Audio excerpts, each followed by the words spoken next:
ਅੱਜ ਆਪਾਂ ਸੂਹੀ ਰਾਗ ਦੇ ਵਿੱਚ ਭਗਤਾਂ ਦੀ ਬਾਣੀ ਜਿਹੜੀ ਲੈ ਰਹੇ ਦੋ ਸ਼ਬਦ ਜਿਹੜੇ ਸੂਹੀ ਰਾਗ ਦੇ ਵਿੱਚ ਆਖਰੀ ਫਰੀਦ ਜੀ ਦੇ ਹੈਗੇ ਉਹ ਲੈਣ ਲੱਗੇ ਜੀ। 794 ਅੰਗ ਦੇ ਉੱਤੇ ਹੈ, ਅੰਗ 794 ਬਾਣੀ ਫਰੀਦ ਜੀ ਦੀ, ਭਗਤ ਸ਼ੇਖ ਫਰੀਦ ਜੀ ਦੀ। राग सूही बाणी शेख फरीद जी की एक ओंकार सतगुर प्रसाद। तप तप तप तप लोहे लोहे हाथ मरोरों, बावल होई सो शह लोरों, तैं शह मन में किया रोस, मुझ अवगन शह नाही दोष। तैं साहिब की मैं सार न जानी, जोबन खोए पाछे पछतानी रहाओ। ਇਹ ਜਿਹੜਾ ਨਾ ਇੱਥੇ ਤੱਕ ਰਹਾਓ ਤੱਕ ਜਿਹੜਾ ਹੈਗਾ ਪਹਿਲਾ ਬੰਦ ਤੇ ਰਹਾਓ ਦਾ ਬੰਦ ਦੋਨੋਂ ਮਿਲਾ ਕੇ ਜਿਹੜਾ ਹੈਗਾ ਇਹਦੇ ਵਿੱਚ ਸਾਰ ਤੱਤ ਹੁੰਦਾ ਹੈ। ਪੂਰਾ ਸ਼ਬਦ ਜਿਹੜਾ ਹੈਗਾ ਇਸੇ ਦੇ ਦੁਆਲੇ ਘੁੰਮਦਾ ਹੈ। ਇਹ ਪਹਿਲਾ ਬੰਦ ਰਿਲੇਟਡ ਜਿਹੜਾ ਹੈਗਾ ਇਹ ਰਹਾਓ ਦੇ ਨਾਲ ਰਿਲੇਟਡ ਹੁੰਦਾ ਹੈ। ਕਦੀ ਰਹਾ ਉੱਪਰ ਆ ਜਾਂਦਾ ਹੈ, ਕਦੀ ਪਹਿਲਾ ਬੰਦ ਉੱਪਰ ਆ ਜਾਂਦਾ, ਦੋਨੋਂ ਮਿਲ ਕੇ ਦੋਨਾਂ ਨੂੰ ਵੀ ਪਹਿਲਾ ਨੰਬਰ ਪਾਇਆ ਮਹਾਰਾਜ ਨੇ। ਇਸੇ ਕਰਕੇ ਦੋਨੋਂ ਇਕੱਠੇ ਲੈਣੇ ਚਾਹੀਦੇ ਆ ਔਰ ਇਹਦੇ ਨਾਲ ਆਪਾਂ ਨੂੰ ਸਬਜੈਕਟ ਦਾ ਪਤਾ ਲੱਗਦਾ ਹੈ। ਇਹਦੇ ਦੁਆਲੇ ਜਿਹੜਾ ਹੈਗਾ ਸ਼ਬਦ ਪੂਰਾ ਦਾ ਪੂਰਾ ਘੁੰਮਦਾ ਹੈ। ਤਪ ਤਪ ਲੋਹੇ ਲੋਹੇ ਹਾਥ ਮਰੋਰੋਂ। ਇਹ ਜੀਵਨ ਯਾਤਰਾ ਐਸੀ ਹੈਗੀ ਆ, ਇਹ ਜਿਹੜੀ ਹੈ ਮਾਇਆ, ਇਹ ਮਾਇਆ ਜਿਹੜੀ ਹੈਗੀ ਇਹ ਅੱਗ ਜਿਹੜੀ ਤ੍ਰਿਸ਼ਨਾ ਦੀ ਹੈਗੀ ਇਹ ਕੀ ਹੈਗੀ? ਇਹ ਪਦਾਰਥ, ਇਹ ਸਵਾਦ, ਇਹ ਰਸਕਸ, ਇਹ ਕਾਮ ਕ੍ਰੋਧ ਲੋਭ ਮੋਹ ਹੰਕਾਰ, ਇਹ ਸਾਰੇ ਇਹ ਅੱਗ ਜਿਹੜੀ ਹੈਗੀ ਮਾਲਕ ਨੇ ਪਾਈ ਹੈ ਔਰ ਪਰਪਸਲੀ ਪਾਈ ਹੈ, ਜਾਣ ਕੇ ਪਾਈ ਹੈ। ਇਹੀ ਤਾਂ ਮੈਚ ਹੈਗਾ, ਇਹੀ ਤਾਂ ਖੇਡ ਹੈਗੀ ਆ। ਇਸੇ ਨਾਲ ਤਾਂ ਕੋਲ ਕਰਨਾ ਹੈ ਆਪਾਂ ਨੇ। ਅਤੇ ਮੈਚ ਜੇ ਪਹਿਲੀ ਵਾਰੀ 'ਚ ਕੋਈ ਜਿੱਤਦਾ ਹੈ ਮੈਚ ਤਾਂ ਕਈ ਵਾਰੀ ਹਾਰ ਹੁੰਦੀ ਆ ਔਰ ਕਈ ਵਾਰੀ ਜਿੱਤ ਜਾਂਦੇ ਹਾਂ ਅਤੇ ਅੱਗੇ ਵੱਧ ਜਾਂਦੇ ਹਾਂ ਆਪਾਂ। ਅਤੇ ਹੋਰ ਤੇ ਜਿਹੜੀ ਹੈਗੀ ਫਿਰ ਸਟਰੋਂਗ ਜਿਹੜੀ ਹੈਗੀ ਟੀਮ ਦੇ ਨਾਲ ਹੁੰਦਾ ਹੈ। ਫਰੀਦ ਜੀ ਕਹਿ ਰਹੇ ਆਪਾਂ ਨੂੰ, ਫਰੀਦ ਜੀ ਹੌਸਲਾ ਦੇ ਰਹੇ ਹੈ। ਤਪ ਤਪ ਲੋਹੇ ਲੋਹੇ ਹਾਥ ਮਰੋਰੋਂ। ਕਹਿੰਦੇ ਇਹ ਤਪਸ਼ ਹੈਗੀ ਆ, ਬਾਰ ਮੈਂ ਤਪ ਜਾਂਦਾ, ਅੱਗ ਦੇ ਵਿੱਚ ਮੇਰਾ ਲੋਹ ਜਾਂਦਾ ਹੈ, ਮੇਰਾ ਹੱਥ ਲੋਹਿਆ ਜਾਂਦਾ ਹੈ, ਮੈਨੂੰ ਜਿਹੜਾ ਹੈਗਾ ਮੈਂ ਹਾਰ ਜਾਂਦਾ ਹੈ। ਤਪ ਤਪ ਲੋਹੇ ਲੋਹੇ ਹਾਥ ਮਰੋਰੋਂ।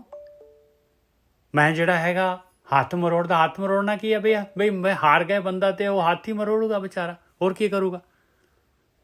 ਬਾਵਲ ਹੋਈ ਸੋ ਸ਼ਹ ਲੋਰੋਂ। ਪਰ ਮੈਂ ਜਿਹੜਾ ਹੈਗਾ ਮਾਲਕ ਦੇ ਵੱਲ ਜਿਹੜਾ ਹੈਗਾ ਇੱਕਦਮ ਤੁਰੰਤ ਜਿਹੜਾ ਹੈਗਾ ਜਿਵੇਂ ਕੋਈ ਇੱਕਦਮ ਪਾਗਲ ਹੋ ਜਾਂਦਾ ਹੈ ਵੀ ਮਾਲਕਾ ਮੈਂ ਹਾਰ ਗਿਆ, ਮੈਨੂੰ ਤਾਕਤ ਦੇ। ਤਪ ਤਪ ਲੋਹੇ ਲੋਹੇ ਹਾਥ ਮਰੋਰੋਂ, ਬਾਵਲ ਹੋਈ ਸੋ ਸ਼ੌ ਲੋਰੋਂ। ਮੈਂ ਯਾਤਰਾ ਜਿਹੜੀ ਹੈਗੀ ਫਰੀਦ ਜੀ ਕਹਿੰਦੇ ਮੈਂ ਫਿਰ ਮਾਲਕ ਪਰਮਾਤਮਾ ਵਾਲੀ ਇਹ ਫਿਰ ਜਿਹੜਾ ਹੈਗਾ ਮੈਂ ਹਾਰ ਗਿਆ ਅਤੇ ਮੈਂ ਜਿਹੜਾ ਹੈਗਾ ਕੱਪੜੇ ਵੀ ਨਹੀਂ ਝਾੜੇ ਔਰ ਮੈਂ ਉੱਠ ਕੇ ਫਿਰ ਤਿਆਰੀ ਕਰ ਲਈ, ਫਿਰ ਆਪਣੇ ਗੁਰੂ ਤੋਂ ਪੈਂਤਰੇ ਸਿੱਖ ਲਏ। ਤਪ ਤਪ ਲੋਏ ਲੋਏ ਹਾਥ ਮਰੋਰੋਂ, ਬਾਵਲ ਹੋਈ ਸੋ ਸ਼ਹ ਲੋਰੋਂ। ਕਿਸ ਤਰ੍ਹਾਂ ਜਿਹੜਾ ਹੈਗਾ ਮੈਨੂੰ ਜਿਹੜਾ ਹੈਗਾ ਹਰਾਇਆ ਆ ਯੋਧਿਆਂ ਨੇ, ਸੂਰਮਿਆਂ ਨੇ। ਤੈਂ ਸ਼ਹਿ ਮਨ ਮੈਂ ਕੀਆ ਰੋਸ, ਮੁਝ ਅਵਗਨ ਸ਼ਹਿ ਨਾਹੀ ਦੋਸ਼। ਕਹਿੰਦੇ ਮੈਨੂੰ ਇਸ ਤਰ੍ਹਾਂ ਲੱਗਦਾ ਹੈ ਕਿ ਜਿਵੇਂ ਤੂੰ ਮੇਰੇ ਤੋਂ ਰੁੱਸ ਗਿਆ ਹੈ, ਤੂੰ ਪ੍ਰਗਟ ਨਹੀਂ ਹੋ ਰਿਹਾ, ਪਰ ਗਲਤੀ ਮੇਰੀ ਹੈਗੀ ਆ, ਤੇਰੀ ਨਹੀਂ ਹੈਗੀ ਆ। ਅਵਗੁਣ ਤਾਂ ਮੇਰੇ ਵਿੱਚ ਪਏ ਹੋਏ ਆ। ਮੁਝ ਅਵਗੁਣ ਸ਼ਹਿ ਨਾਹੀ ਦੋਸ਼। ਮਾਲਕਾ ਤੇਰਾ ਕਾਹਦਾ ਦੋਸ਼ ਹੈਗਾ? ਤੂੰ ਤਾਂ ਗੇਮ ਸਾਰਿਆਂ ਦੇ ਵਾਸਤੇ ਸੇਮ ਪਾਈ ਆ। ਜਿੱਤਣ ਵਾਲੇ ਵੀ ਹੈਗੇ ਆ, ਮੈਂ ਉਹਨਾਂ ਵੱਲ ਦੇਖਦਾ ਨਹੀਂ ਆ, ਉਹਨਾਂ ਤੋਂ ਸਿੱਖਿਆ ਨਹੀਂ ਲੈਂਦਾ। ਤੈਂ ਸ਼ਹਿ ਮਨ ਮੈਂ ਕੀਆ ਰੋਸ, ਮੁਝ ਅਵਗਨ ਸ਼ਹਿ ਨਾਹੀ ਦੋਸ਼। ਤੈਂ ਸਾਹਿਬ ਕੀ ਮੈਂ ਸਾਰ ਨਾ ਜਾਣੀ। ਕਹਿੰਦੇ ਮਾਲਕਾ ਮੇਰੀ ਪ੍ਰੀਤ ਜਿਹੜੀ ਹੈਗੀ ਮੈਂ ਜੋ ਇਹਦੇ ਵਿੱਚ ਲਗਾ ਰਿਹਾ ਹਾਂ, ਮੈਂ ਪੂਰੀ ਪ੍ਰਾਣ ਸ਼ਕਤੀ ਆਪਣੀ ਨਹੀਂ ਲਗਾ ਰਿਹਾ।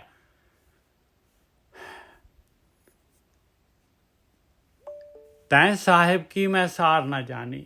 ਕਹਿੰਦੇ ਮੈਂ ਮੈਂ ਜਿਹੜਾ ਹੈਗਾ ਕਿੰਨਾ ਵੱਡਾ ਕੰਮ ਹੈਗਾ ਇਹ, ਕਿੰਨਾ ਵੱਡਾ ਕੰਮ ਹੈਗਾ। ਮੈਂ ਇਸ ਗੱਲ ਨੂੰ ਨਹੀਂ ਸਮਝਿਆ।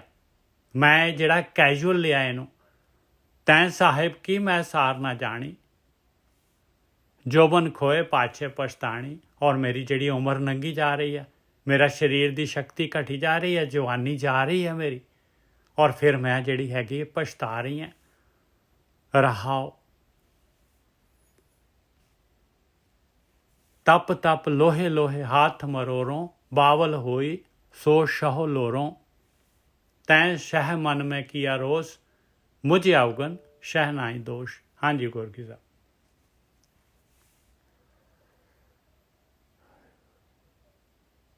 ਹਾਂਜੀ ਠੀਕ ਹੈ ਜੀ। ਸ਼ੇਖ ਫਰੀਦ ਜੀ ਦੀ ਬਾਣੀ ਹੈ। ਹਾਂਜੀ ਹਾਂਜੀ ਬਿਲਕੁਲ ਸ਼ੇਖ ਫਰੀਦ ਜੀ ਦੀ ਬਾਣੀ। ਦੇਖੋ ਸਾਧ ਸੰਗਤ ਜੀ, ਦੇਖੀ ਆਪਾਂ ਸ਼ੇਖ ਫਰੀਦ ਜੀ ਸਾਨੂੰ ਕੀ ਸਮਝਾ ਰਹੇ ਨੇ, ਕੀ ਕਰਨ ਵਾਸਤੇ ਕਹਿ ਰਹੇ ਨੇ, ਕੀ ਨਾ ਕਰਨ ਵਾਸਤੇ ਕਹਿ ਰਹੇ ਨੇ, ਆਪਾਂ ਉਹ ਚੀਜ਼ ਨੂੰ ਸਮਝਾਂਗੇ। ਹਾਂਜੀ ਪਹਿਲੀ ਤੁਕ ਬੋਲੋ ਨੇ ਜੈਸਾ ਤਪ ਤਪ ਲਓ ਲੋਹੇ ਲੋਹੇ ਹਾਥ ਮਰੋਰੋਂ, ਬਾਵਲ ਹੋਈ ਸੋ ਸ਼ਹੁ ਲੋਰੋਂ। ਕਹਿੰਦੇ ਮੈਂ ਤਪ ਰਹੀ ਹਾਂ, ਮਤਲਬ ਮੇਰਾ ਹੱਥ ਲੂਹਿਆ ਜਾਂਦਾ ਹੈ। ਮੈਂ ਜਿਹੜਾ ਹੈਗਾ, ਮੈਨੂੰ ਇਹਦੇ ਵਿੱਚ ਜਿਹੜਾ ਹੈਗਾ ਮਾਇਆ ਜਿਹੜੀ ਹੈਗੀ, ਮਾਇਆ ਦਾ ਸਵਾਦ ਇੰਨੇ ਹੈਗੇ ਮਾਇਆ ਦੇ ਵਿੱਚ, ਪਰ ਮਾਇਆ ਦੇ ਵਿੱਚ ਜਿਹੜੇ ਅੱਗ ਹੈਗੀ ਆ, ਸੜਨ ਹੈਗੀ ਆ, ਰਿਜ਼ਲਟ ਸੜਨ 'ਤੇ ਮਿਲਦਾ ਹੈ, ਸੜ ਜਾਂਦਾ ਹੈ ਮੈਂ। ਹਾਂਜੀ ਵੀਰ ਜੀ। ਮਤਲਬ ਕਹਿਣ ਤੋਂ ਭਾਵ ਹੈ ਕਿ ਮੈਂ ਮਤਲਬ ਕਿ ਤੜਫ ਰਿਹਾ ਉਹ ਚੀਜ਼ ਨੂੰ ਪ੍ਰਾਪਤ ਕਰਨ ਦੇ ਲਈ। ਨਹੀਂ ਜਿਹੜਾ ਹੈਗਾ, ਕਿਉਂਕਿ ਯਾਤਰਾ ਕਰ ਰਹੇ ਨਾ ਮਾਇਆ ਦੇ ਨਾਲ, ਜਿਹੜੇ ਕਿ ਆਪਾਂ ਨੇ ਦੇਖੋ ਤਨ ਮਨ ਧਨ ਤਿੰਨ ਚੀਜ਼ਾਂ ਹੈਗੀਆਂ, ਤਿੰਨੋਂ ਦੀਆਂ ਤਿੰਨੋਂ ਆਪਣੀਆਂ ਮਾਇਆ ਦੇ ਵਿੱਚ ਲੱਗੀਆਂ ਹੋਈਆਂ ਆ, ਪਦਾਰਥਾਂ ਦੇ ਵਿੱਚ, ਸਵਾਦਾਂ ਦੇ ਵਿੱਚ ਲੱਗੀਆਂ ਹੋਈਆਂ। ਤਨ ਵੀ ਲੱਗਿਆ ਆ, ਮਨ ਵੀ ਲੱਗਿਆ ਅਤੇ ਧਨ ਵੀ ਲੱਗਿਆ ਹੋਇਆ। ਅਤੇ ਇਹ ਤਿੰਨੋਂ ਚੀਜ਼ਾਂ ਜਿਹੜੀਆਂ ਹੈਗੀਆਂ ਮਾਲਕ ਵੱਲ ਨੂੰ ਸ਼ਿਫਟ ਹੋਣੀਆਂ ਹੈ। ਅਤੇ ਹਾਲੇ ਜਿਹੜਾ ਹੈਗਾ, ਹਾਲੇ ਪਲੜਾ ਉੱਧਰ ਦਾ ਭਾਰੀ ਹੈਗਾ, ਹੌਲੀ ਹੌਲੀ ਇੱਧਰ ਦਾ ਭਾਰੀ ਹੋਊਗਾ। ਬਸ ਆਹੀ ਯਾਤਰਾ ਹੈਗੀ ਆ। ਅਤੇ ਇਹਦੇ ਵਿੱਚ ਜਿਹੜਾ ਹੈਗਾ, ਕਿਉਂਕਿ ਹਾਲੇ ਸਵਾਦ ਛੱਡੇ ਨਹੀਂ ਜਾਂਦੇ ਸਵਾਦ, ਫਿਰ ਜਿਹੜੇ ਭਾਰੂ ਪੈ ਜਾਂਦੇ ਆ। ਇਹ ਉਹਦੇ ਵਿੱਚ ਤਪਿਸ਼ ਆ ਜਾਂਦੀ, ਉਹਦੇ ਵਿੱਚ ਜਿਹੜਾ ਹੈਗਾ ਫਿਰ ਸੇਕ ਲੱਗਦਾ, ਫਿਰ ਪੁਕਾਰ ਕਰਦਾ ਇਨਸਾਨ, ਫਿਰ ਭਗਤੀ ਕਰਦਾ ਹੈ। ਬਸ ਇਸ ਤਰੀਕੇ ਦੇ ਨਾਲ ਜਿਹੜੀ ਇਹ ਯਾਤਰਾ ਚੱਲਦੀ ਹੈ। ਹਾਂਜੀ ਵੀਰ ਜੀ। ਹਾਂਜੀ ਸਾਧ ਸੰਗਤ ਜੀ, ਉਹ ਆਪਾਂ ਨੂੰ ਇਨੀਸ਼ੀਅਲ ਸਟੇਜ, ਸ਼ੁਰੂਆਤੀ ਜਿਹੜੀ ਜਰਨੀ ਆ, ਯਾਤਰਾ ਆਪਾਂ ਸ਼ੁਰੂ ਕਰਦੇ ਹਾਂ, ਤੇ ਉਹ ਉਸ ਟਾਈਮ ਦੀ ਜਿਹੜੀ ਮਨ ਦੀ ਚਿੱਤ ਦੀ ਜਿਹੜੀ ਅਵਸਥਾ ਹੈ ਉਹਦੇ ਬਾਰੇ ਦੱਸਦੇ ਆ ਕਿ ਜਦੋਂ ਮੈਂ ਇੱਧਰ ਚੱਲਦਾ ਵਾਂ, ਤੇ ਉਹ ਜਿਹੜੀਆਂ ਦੂਜੀਆਂ ਚੀਜ਼ਾਂ ਉਹ ਕਿੰਨਾ ਪ੍ਰਭਾਵ ਮੇਰੇ ਉੱਤੇ ਪਾਉਂਦੀਆਂ ਨੇ, ਫਿਰ ਮੈਨੂੰ ਕਿਤੇ ਇੱਧਰ ਖੜਦੀਆਂ, ਕਿਤੇ ਉੱਧਰ ਖੜਦੀਆਂ। ਜਦੋਂ ਆਪਾਂ ਸ਼ੁਰੂਆਤ ਕੋਈ ਵੀ ਕੰਮ ਕਰਦੇ ਹਾਂ ਤੇ ਇੱਕ ਪਹਿਲੀ ਵਾਰੀ ਸਫਲਤਾ ਨਹੀਂ ਮਿਲਦੀ, ਕਿਉਂਕਿ ਲੀਹਾਂ ਬਣੀਆਂ ਹੋਈਆਂ। ਕੋਈ ਵੀ ਕੰਮ, ਹਾਂ, ਚਿੱਤ ਦੇ ਵਿੱਚ ਬੜਾ ਕੁਝ ਲੀਹਾਂ ਬਣੀਆਂ ਨੇ, ਸੰਸਕਾਰ ਬਣੇ ਨੇ। ਵੈਸੇ ਵੀ ਤੁਸੀਂ ਆਪਣੇ ਮਨ ਦੇ ਬਰਖਲਾਫ ਕੋਈ ਫੈਸਲਾ ਕਰਕੇ ਦੇਖੋ, ਤੁਹਾਨੂੰ ਖੁਦ ਹੀ ਪਤਾ ਲੱਗ ਜਾਣਾ ਤੁਸੀਂ ਕਿੰਨੇ ਕੁ ਪਾਵਰਫੁਲ ਜੋ। ਤੁਸੀਂ ਇੱਕ ਬਿਲਕੁਲ ਸਧਾਰਨ ਇੱਕ ਗੁਲਾਮ, ਬਹੁਤ ਹੀ ਇੱਕ ਮਾਮੂਲੀ ਜਿਹੇ ਗੁਲਾਮ ਜੀਵਨ ਬਤੀਤ ਕਰਦੇ ਜੋ। ਇੱਥੋਂ ਤੱਕ ਤੁਸੀਂ ਆਪਣੀ ਮਰਜ਼ੀ ਨਾਲ ਕੁਝ ਚੀਜ਼ਾਂ ਜਿਹੜੀਆਂ ਨਾ ਚਾਹੋਗੇ ਨਾ, ਮੈਂ ਨਹੀਂ ਖਾਣੀਆਂ, ਇਹ ਵੀ ਨਹੀਂ ਕਹਿ ਸਕਦੇ। ਕੋਈ ਚੀਜ਼ ਤੁਹਾਡਾ ਅੰਦਰੋਂ, ਮਨ ਦੇ ਅੰਦਰ ਕੋਈ ਚੀਜ਼ ਫੁਰਨਾ ਆ ਗਿਆ ਨਾ ਕਿ ਫਲਾਣੀ ਚੀਜ਼ ਖਾਣੀ ਆ, ਤੁਸੀਂ ਉਹਨੂੰ ਰੋਕ ਨਹੀਂ ਸਕਦੇ। ਆਪ ਜਸਟ ਸੋਚੋ, ਬੰਦਾ ਸੋਚਦਾ ਤੇ ਨਾ ਮੈਂ ਬੜਾ ਪਾਵਰਫੁਲ ਆ, ਪਾਵਰਫੁਲ ਕੁਛ ਨਹੀਂ ਹੈਗਾ। ਬੰਦਾ ਤੇ ਇੱਕ ਗੁਲਾਮ ਹੈ। ਬਸ ਫਿਰ ਸ਼ੇਖ ਫਰੀਦ ਜੀ ਉਹ ਕਹਿ ਰਹੇ ਨੇ ਕਿ ਮਾੜਾ ਜਿਹਾ ਮੈਂ ਜੇ ਇਧਰ ਹੱਥ ਪਲਾ ਮਾਰਨ ਦੀ ਕੋਸ਼ਿਸ਼ ਕਰਦੇ ਆ ਤੇ ਅੱਗੇ ਰੌਲਾ ਬੜਾ ਪੈ ਜਾਂਦਾ ਹੈ, ਜਿਨ੍ਹਾਂ ਨੇ ਕਬਜ਼ਾ ਕੀਤਾ। ਹਾਂ, ਕਿਉਂਕਿ ਜਿਹੜਾ ਹੁਣ ਖਾਲੀ ਚੀਜ਼ ਜਿਹੜੀ ਹੈ ਸਰੀਰ ਦੇ ਵਾਸਤੇ ਜਿਹੜੀ ਹਾਨੀਕਾਰਕ ਹੈਗੀ, ਉਹ ਚੀਜ਼ ਉਹਨੇ ਫਿਰ ਸਾੜਤਾ ਸਰੀਰ ਨੂੰ, ਉਹਨੇ ਨੁਕਸਾਨ ਪਹੁੰਚਾਤਾ। ਇਹੀ ਗੱਲ ਕਹਿ ਰਹੇ ਹੋ। ਹਾਂ, ਤੇ ਜਿਹੜੀ ਚੀਜ਼ਾਂ ਜਿਹੜੀਆਂ ਹੈਗੀਆਂ ਵਾ, ਹੁਣ ਦੇਖ ਲਓ ਆਪਾਂ ਨੂੰ ਭੋਗ ਤੇ ਕਿੰਨੇ ਕੁ ਚੰਗੇ ਆਪਣੇ ਲਈ, ਚੰਗੇ ਥੋੜੀ ਹੈਗੇ ਉਹ।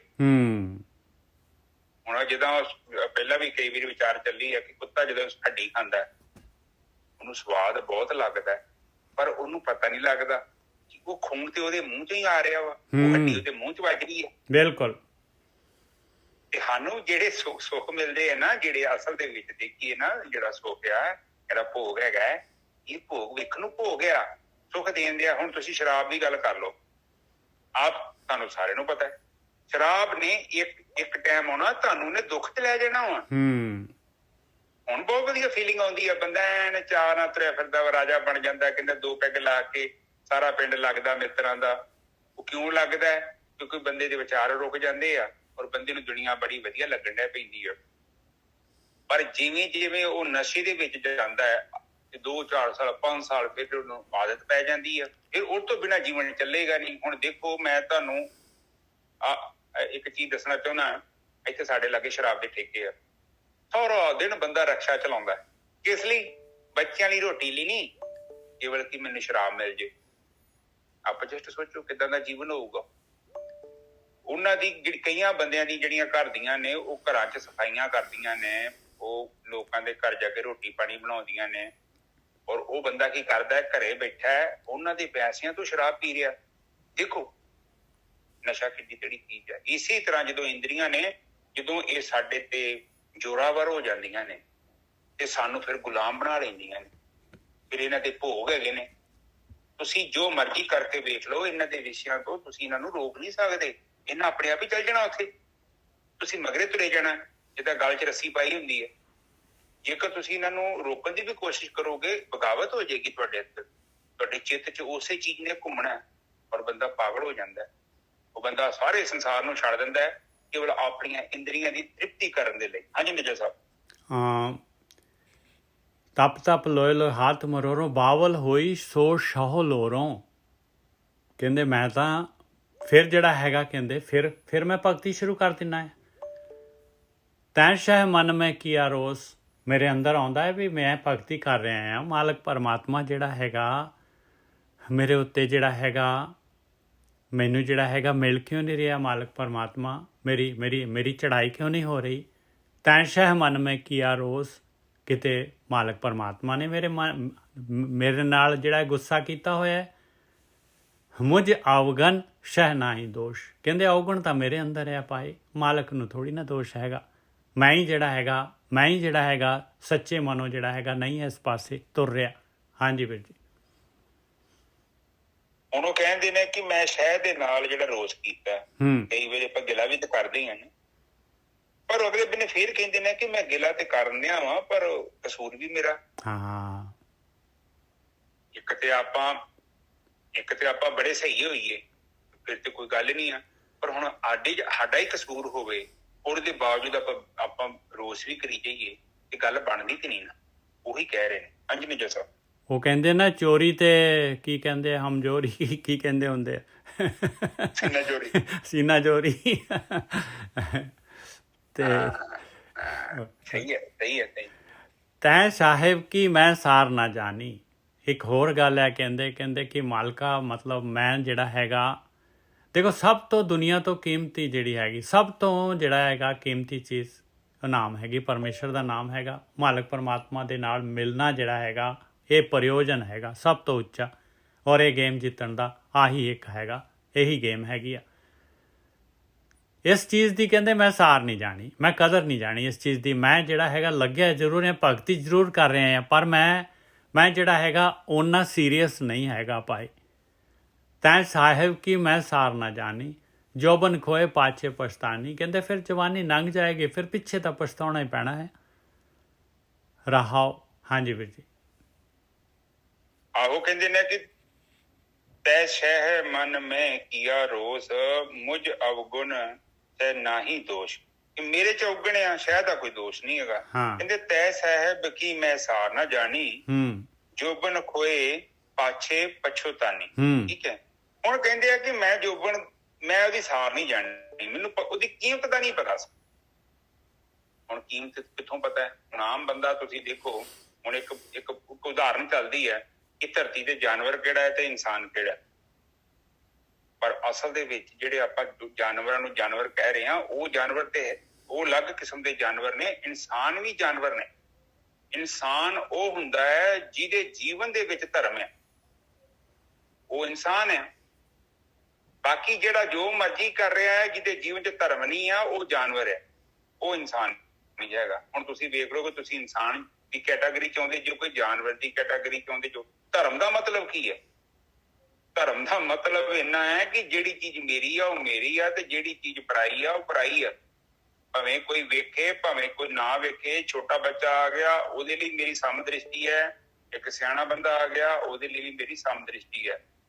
ਕੋਈ ਵੇਖੇ ਨਾ ਵੇਖੇ, ਮੈਂ ਆਪਣੀ ਡਿਊਟੀ ਪੂਰੀ ਕਰਾਂਗਾ ਔਰ ਮੈਂ ਕਿਸੇ ਤੇ ਅਹਿਸਾਨ ਨਹੀਂ ਕਰਾਂਗਾ। ਮੇਰਾ ਜੋ ਫਰਜ਼ ਹੈ ਮੈਂ ਇਹਨੂੰ ਮੁਕੰਮਲ ਤੌਰ ਤੇ ਕੰਪਲੀਟ ਨਿਭਾਵਾਂਗਾ।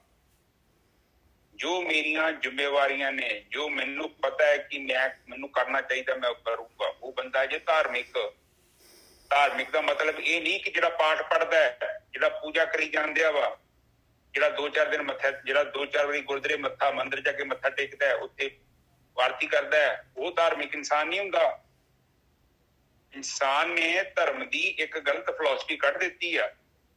ਧਾਰਮਿਕ ਉਹ ਮਨੁੱਖ ਹੈ, ਉਹਦੇ ਜੀਵਨ ਚ ਧਰਮ ਆ ਜਿਨੇ ਤਕੜੀਆਂ ਦੇ ਛਾਬਿਆਂ ਨੂੰ ਬਰਾਬਰ ਕਰਕੇ ਰੱਖਿਆ ਹੈ। ਜਿਹੜਾ ਗਲਤ ਨੂੰ ਛੱਡਦਾ ਹੈ ਤੇ ਸੱਚ ਨੂੰ ਪਕੜਦਾ ਹੈ, ਉਹ ਧਾਰਮਿਕ ਇਨਸਾਨ ਹੈ। ਨਿੱਜਰ ਸਾਹਿਬ ਬਿਲਕੁਲ ਸਹੀ ਹੈ। ਹਾਂਜੀ ਬਿਲਕੁਲ ਸਹੀ ਹੈ ਜੀ। ਪਰ ਲੋਕੀ ਏਦਾਂ ਨਹੀਂ ਕਹਿੰਦੇ। ਲੋਕੀ ਕਹਿੰਦੇ ਧਾਰਮਿਕ ਉਹ ਹੈ ਜਿਹਨੇ ਵਸਤਰ ਪਾਏ ਨੇ, ਜਿਹਨੇ ਆਪਣਿਆਂ ਨੂੰ ਪ੍ਰੋਪਰਲੀ ਮੇਕਅਪ ਕੀਤਾ ਹੈ, ਉਹ ਬੜਾ ਧਾਰਮਿਕ ਇਨਸਾਨ ਹੈ, ਇੱਥੇ ਬਹੁਤ ਸੇਵਾ ਕਰਦਾ ਹੈ। ਪਰ ਉਹ ਬਾਣੀ ਕਹਿੰਦੀ ਹੈ ਕਿ ਗੱਲੀ ਅਸੀਂ ਚੰਗੀਆਂ ਆਚਾਰੀ ਬੁਰੀਆਂ, ਬਾਹਰੋਂ ਧੋਤੀ ਤੁੰਬੜੀ ਅੰਦਰੋਂ ਵਿਸਨ ਕੋ। ਕੁਛ ਚੀਜ਼ਾਂ ਨੂੰ ਫੜਦੀ ਹੈ, ਅੰਦਰੋਂ ਫੜਦੀ ਹੈ ਤੁਹਾਨੂੰ ਬਾਣੀ। ਬਾਹਰ ਦੀ ਗੱਲ ਤੇ ਬਹੁਤ ਘੱਟ ਕਰਦੀ ਹੈ। ਬਾਹਰੋਂ ਧੋਤੀ ਤੁੰਬੜੀ, ਫਿਰ ਕਹਿੰਦੇ ਅੰਦਰੋਂ ਵਿਸਨ ਕੌਰ। ਕਿਉਂ ਕਹਿੰਦੇ? ਹੁਣ ਇਹ ਚੀਜ਼ ਨੂੰ ਆਪ ਅੰਡਰਸਟੈਂਡ ਕਰੋ। ਨਿਰਵਿਚਾਰ ਅਵਸਥਾ 'ਚ ਜਦੋਂ ਤੁਸੀਂ ਜਾਂਦੇ ਜੋ ਨਾ, ਤੁਸੀਂ ਵਾਰ-ਵਾਰ ਨਿਰਵਿਚਾਰ ਅਵਸਥਾ 'ਚ ਜਾ ਕੇ ਆਤਮਾ ਰੂਪੀ ਪ੍ਰਮਾਤਮਾ ਦੇ ਦਰਸ਼ਨ ਕਰਨੇ ਆ। ਉਹਦੇ ਨਾਲ ਕੀ ਹੋਊਗਾ ਕਿ ਤੁਹਾਡੇ ਅੰਦਰ ਇੱਕ ਅਗਿਆਨ ਇੰਦਰੀ ਹੈ, ਉਹਨੂੰ ਅਗਿਆਨ ਇੰਦਰੀ ਕਹਿ ਲਓ, ਇੱਕ ਅਗਿਆਨ ਗ੍ਰੰਥੀ ਕਹਿ ਲਓ, ਉਹਨੇ ਨਸ਼ਟ ਹੋ ਜਾਣਾ।